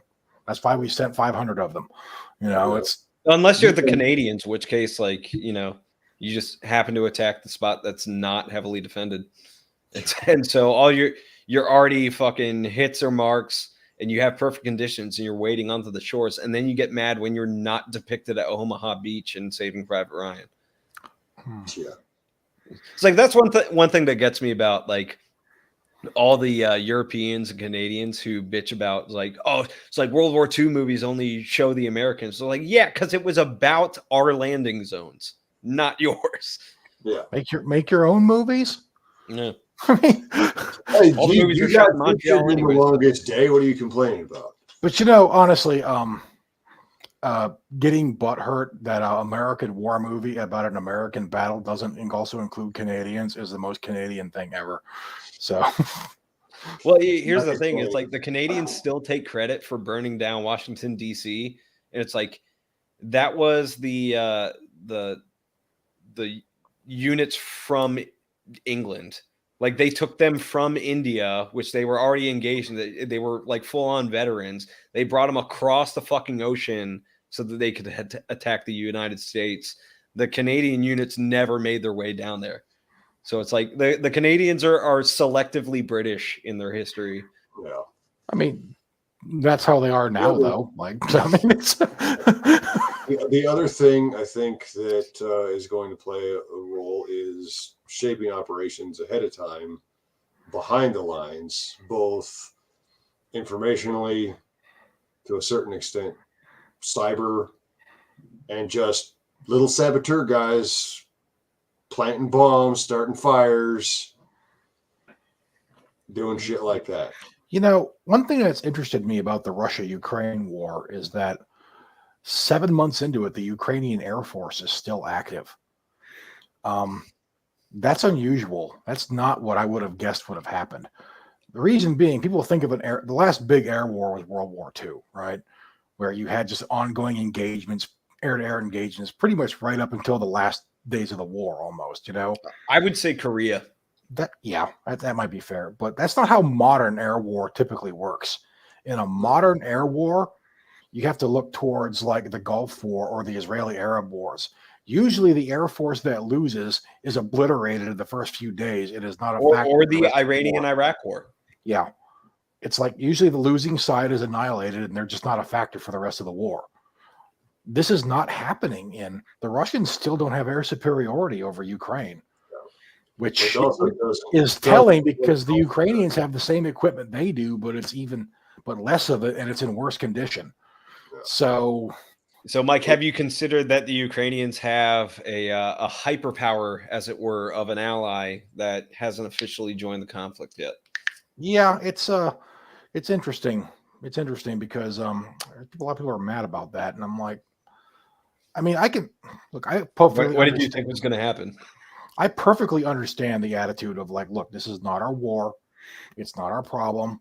I don't care which group of angry Slavs is in charge of Ukraine. They don't give a fuck about us, right? They wouldn't care if we were being invaded by somebody else. That's fair. That's I don't have a problem people having that opinion. But the people getting like super mad about Russia not winning, I'm like, you guys might have a little bit of emotional investment in this, and that's probably not healthy. I mean, it's not even a realistic emotional investment either. But you see that on both sides. It's more realistic when you read Ivan Throne's Calculate Her Wife Material book, and you realize that Russian wives are the highest on the wife material calculus. Yeah, you should always take marriage advice from a man who's never been married. But he has an advantage. Oh. He's deaf, so he can't hear all her nagging. So, for all of like 100% of the people in the chat who are watching this, we are referencing the dark triad man of pickup artist / life advice grifters. The dark triad in question is the 3 points of Machiavellianism, psychopathy, and narcissism. Yes. And the self-professed narcissistic, psychopathic Machiavellian, if you give him money, he's going to teach you how to be a real man. $1,000 per seat. I think he's changed his whole shtick though. Last time He I has looked, 100%. Because I'm still subscribed to his newsletters, and like he changed his entire name at one point, and I have not gotten too many newsletters of his recently. But that was another thing that we kind of got to know each other about. we bonded over roasting Ivan Throne. No, we were at the same site when that one big kerfuffle was going on, and we were just roasting these newsletters of his. And I'm like, I'd run over to the mess hall and be like, "No, PP, look at this. He's saying this now." He was talking about like walking down the street of like Colfax. He's at Colfax in Denver. And he's being like, "Oh yeah, there was this entire bar of bikers, and they were all fucking eyeing me, but they were all bitch-made soy boy pussies." So I was like, pick one. He went like you're trying to sound like you're part of a Steven Seagal movie, and also that you're this alpha Chad amongst like that's where he gets it all. It's Steven Seagal movie. He went into this restaurant like and talk about how the waitress looks like she has dead eyes and has given up on life. It's very like almost like a bad attempt at noir, and I just was imagining him going to like an Applebee's. You know? It probably was. This blooming onion is sad because it doesn't know the way of the ninja. Colfax in Denver isn't even nearly as bad as it used to be. They cleaned it up a little bit. It used to be just a row of like, check cashing stores and tattoo parlors and massage places and pawn shops. There's a row like that in every big town. But So for the viewers, this guy, he's deaf, like he's legally deaf, and you can tell once he gets into like spoken interviews, he can't hear how his voice sounds, so he sounds very different than any human you've ever talked to. I'm not holding that against him, but I will insult him over it because he gives me the opportunity to. But he's also a certified ninja, and he includes this in all of his newsletters about like you need to know how to take death by the testicles and that shit, because that's what the ninja do, and they don't care about your feelings and all that. But it's also like, all right, yeah, a ninja's bread and butter is stealth. If you can't hear anything, you don't know how stealthy you are. So it's McDojo ninja shit. It's just like, we're like, yeah, I throw this egg down, a bunch of powder shows up, and that's a smoke bomb. Like that's what he's talking about. Weeb says what?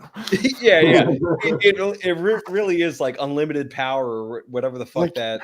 Real ultimate power, the classic. Yeah, real ultimate power. That's a deep cut for all of our millennial viewers. If you get that, you're old. Yeah. But so it's like he would talk about like, you need to find your divine fury and your sacred purpose as a ninja in a bitch-made world. And you know what the thing is? Ivan Throne was so ahead of his time in that particular clip. Yeah, because that was Mike Cernovich and all them. That was only in like 2017, right? But look now, there's an entire pipeline of guys who were like manosphere pickup artists to like Twitter edgelords to like new right, alt-right Twitter personalities to like now they're at National Conservatism Con down there in Florida.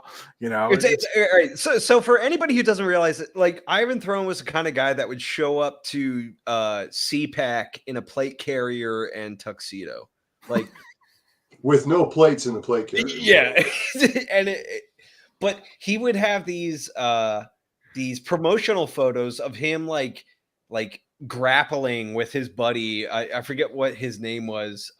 It's like Ivan Swift. No, not Ivan. Oh, you mean the ruthless mercenary, Mr. Swift? Yeah. And so we joked about it with that he was Taylor Swift's embarrassing little brother. And it's like he posted his resume, and like the most impressive part about it was that he had done the air marshal qualifications, which they're impressive shooting quals. Like we're not taking that away from him, but like most of his career was spent doing like maritime security, which is if you want to get paid $250 a day to sit on a boat and do fucking nothing until you run around the Horn of Africa, in which case you present your rifles towards a boat of skinnies who are just like, yeah, these are Americans. I'm not going to fuck with them. I'm going to wait till the Greeks show up. That's who this guy was. But they were propping each other up as they were the biggest fucking badasses ever.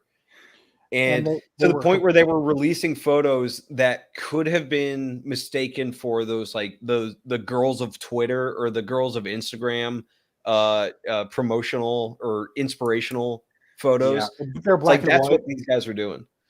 Yeah. But that was like you said, though, they were ahead of their time. That's like a whole it's a grift now. There's a whole procession of guys who are trying to like offer their rules for being a masculine, manly man and teach you how to be man, and they'll take your money for it. There was one I saw giving all this life advice.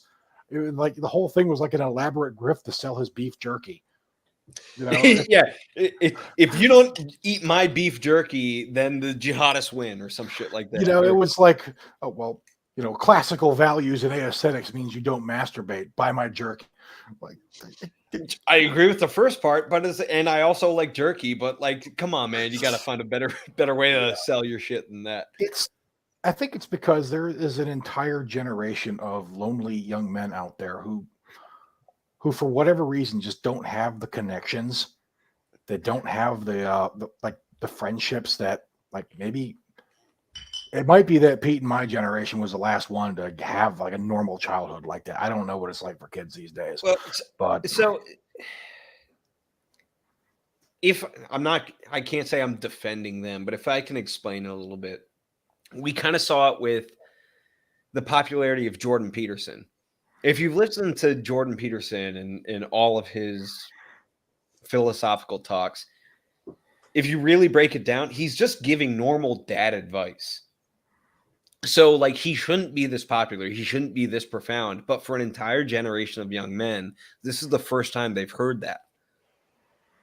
So, like, we do have kind of a fatherhood problem in West or whatever. Like, that's not there that our generation took for granted, but this newer generation doesn't have for whatever reason.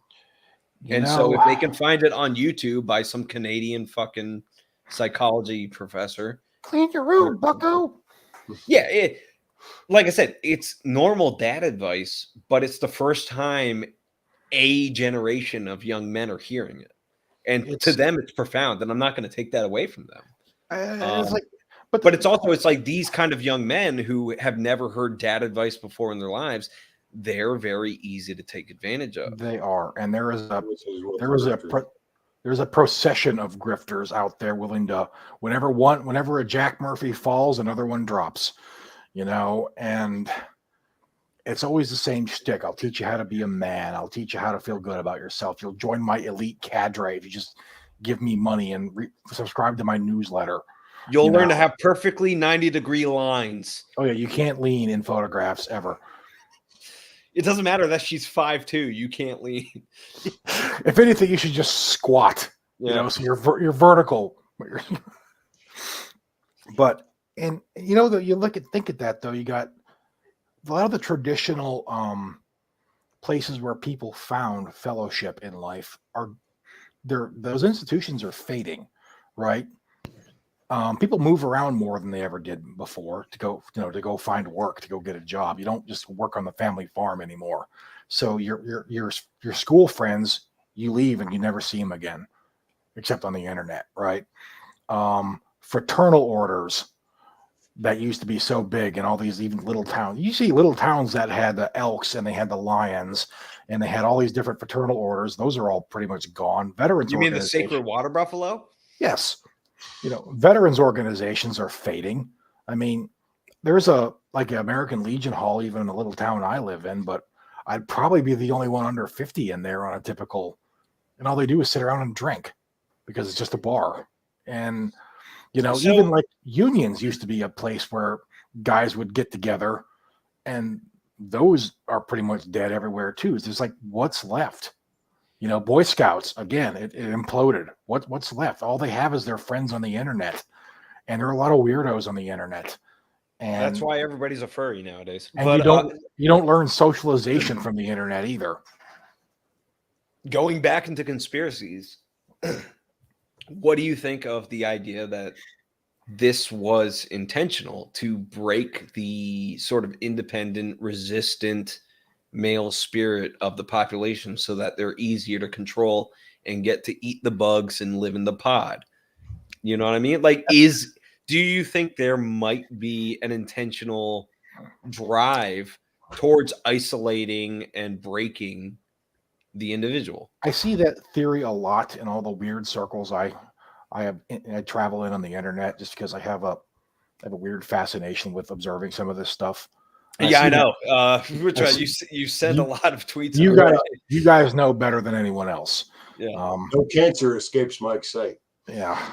I'm probably gonna die. Except for the stuff I show him. I'm probably gonna die in my 50s because of this shit. But I can understand why people would think that, because it's one of those things where you step back and look at it. You're like, if you were trying to accomplish this end, is there anything you'd do differently? Right? But I don't think so. I don't think it's all orchestrated, because it hinges on a lot of things it was difficult to see coming, right? Even back when I was in college or high school, college, we had the internet then. Nobody saw the internet culture of like post 2010 coming, even 10 years before. YouTube and memes and, first, what was it? Vine, and then TikTok, and all.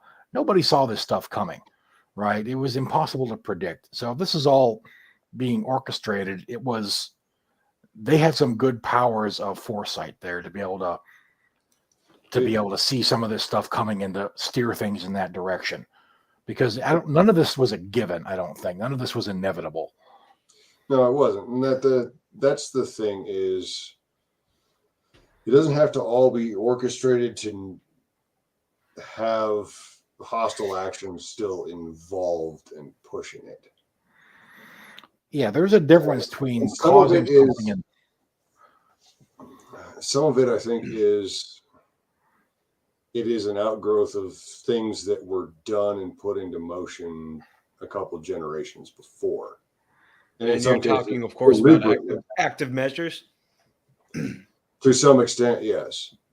Some of it is also, start digging around as to who's been pushing Gramsci's ideas.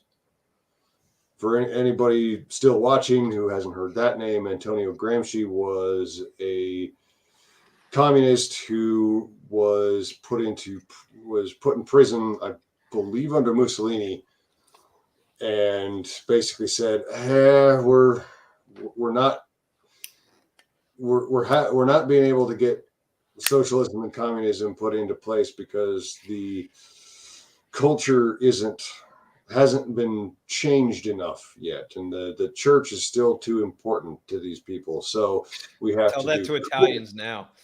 We have to do cultural Marxism. We have to erode the culture from the ground up so that we can bring about socialism and communism. And he wrote extensively about this. And some of his followers got the writings out of prison, and some of it came to this country via the Frankfurt School, which was a bunch of German academics fleeing Hitler in the 30s who were given asylum here and immediately started spreading this kind of poison. It's one of those things too where you have to really wonder, like, this doesn't necessarily have to have been like a plan. This could have just been people who believe in that ideology, just evangelized it throughout their lives. Well, Oh, Because there's always an appeal to different collectivist ideologies. They've been around forever. it's also Yeah. and I feel like this one particular part gets lost in the fictional, like the storytelling mechanism of conspiracies, is when you have a situation or a circumstance that gives you this divine opportunity to just grab hold of, to do it. And we like probably one of the perfect examples is the COVID outbreak. It's like everybody wants to say like this was specifically done so that the world would just turn on its axis and become retarded. And it's like probably one of the more reasonable interpretations is like this thing happened and everybody decided this is the perfect opportunity to inject our own ideology and our great reset or whatever. It's like when are we going to find a better opportunity than now? And some You know? people have been they've been very open about that. That's not like a secret. Yeah, Never let so like let's say so like with Well, you the see, competing philosophies of like China intentionally released this or this was accidentally released from a Chinese lab. If you're China and you're going to take this giant economic and social hit, why wouldn't you export it to the rest of the world so that everybody's as fucked up as you are? Even if it occurred perfectly naturally, same thing applies. You know, if you're going to suffer, it's in your interest to make sure everybody else does too. If Yeah. you're just going to be a cold hard bastard about it, you know, drag everybody else down with you. Send all your Every tourists to time- Italy.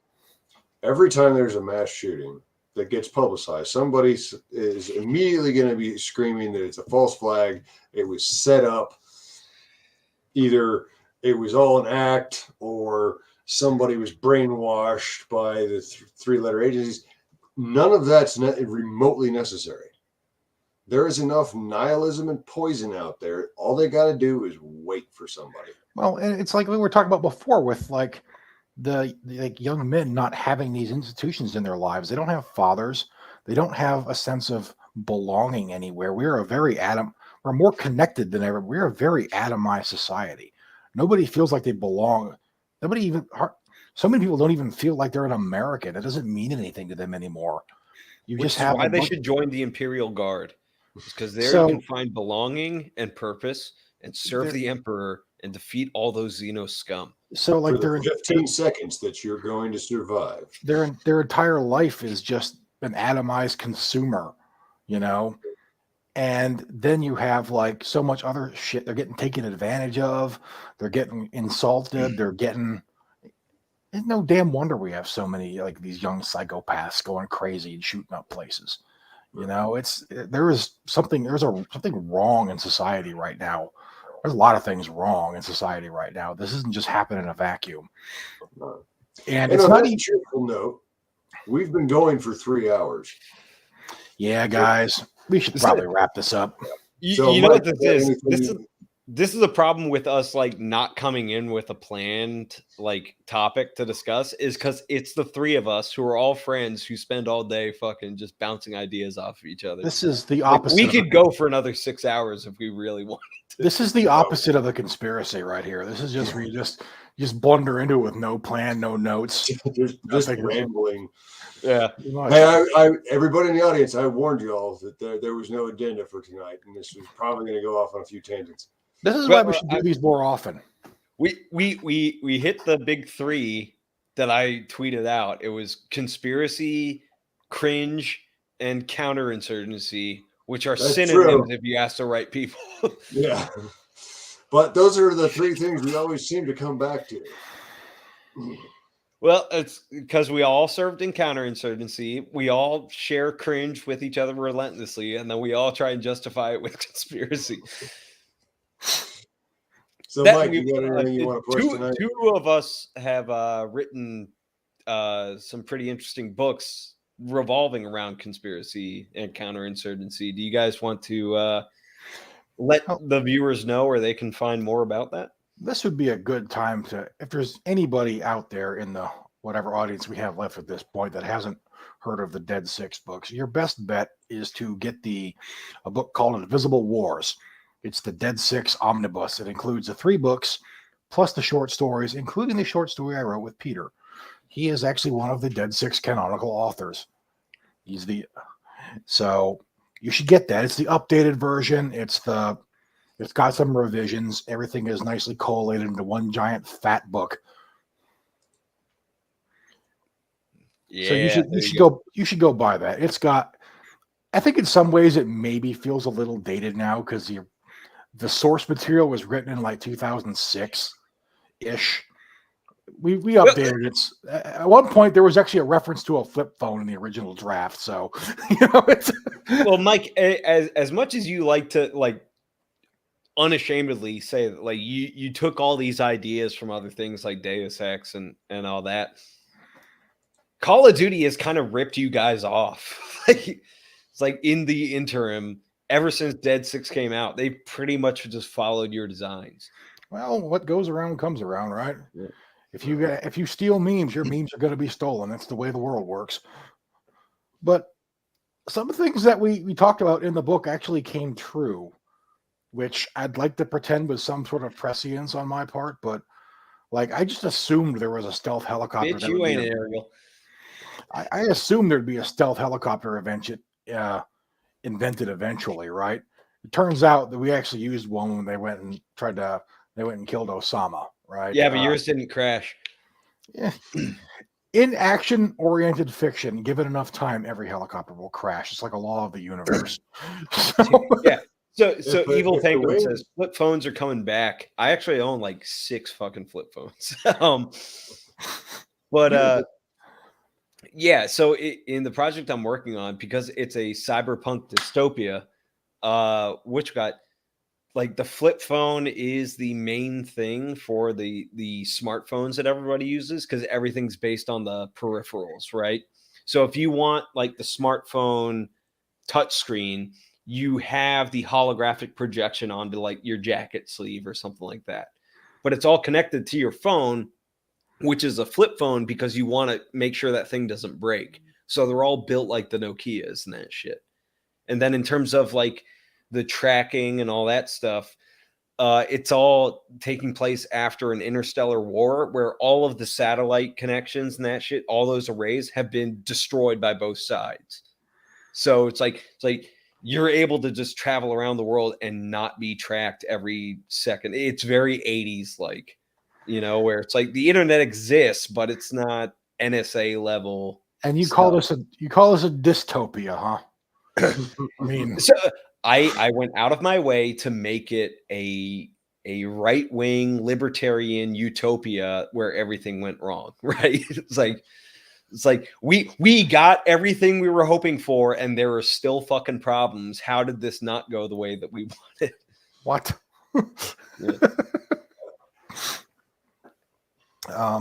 So yeah, you should go read that book, everybody. And Peter has written a whole bunch of books about this sort of thing, and you should read those too. And Coop is working on a book, and when that comes out, you should read that.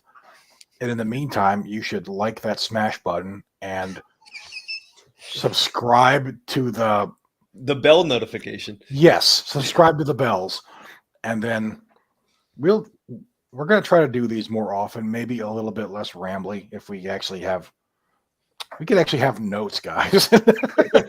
Maybe someday.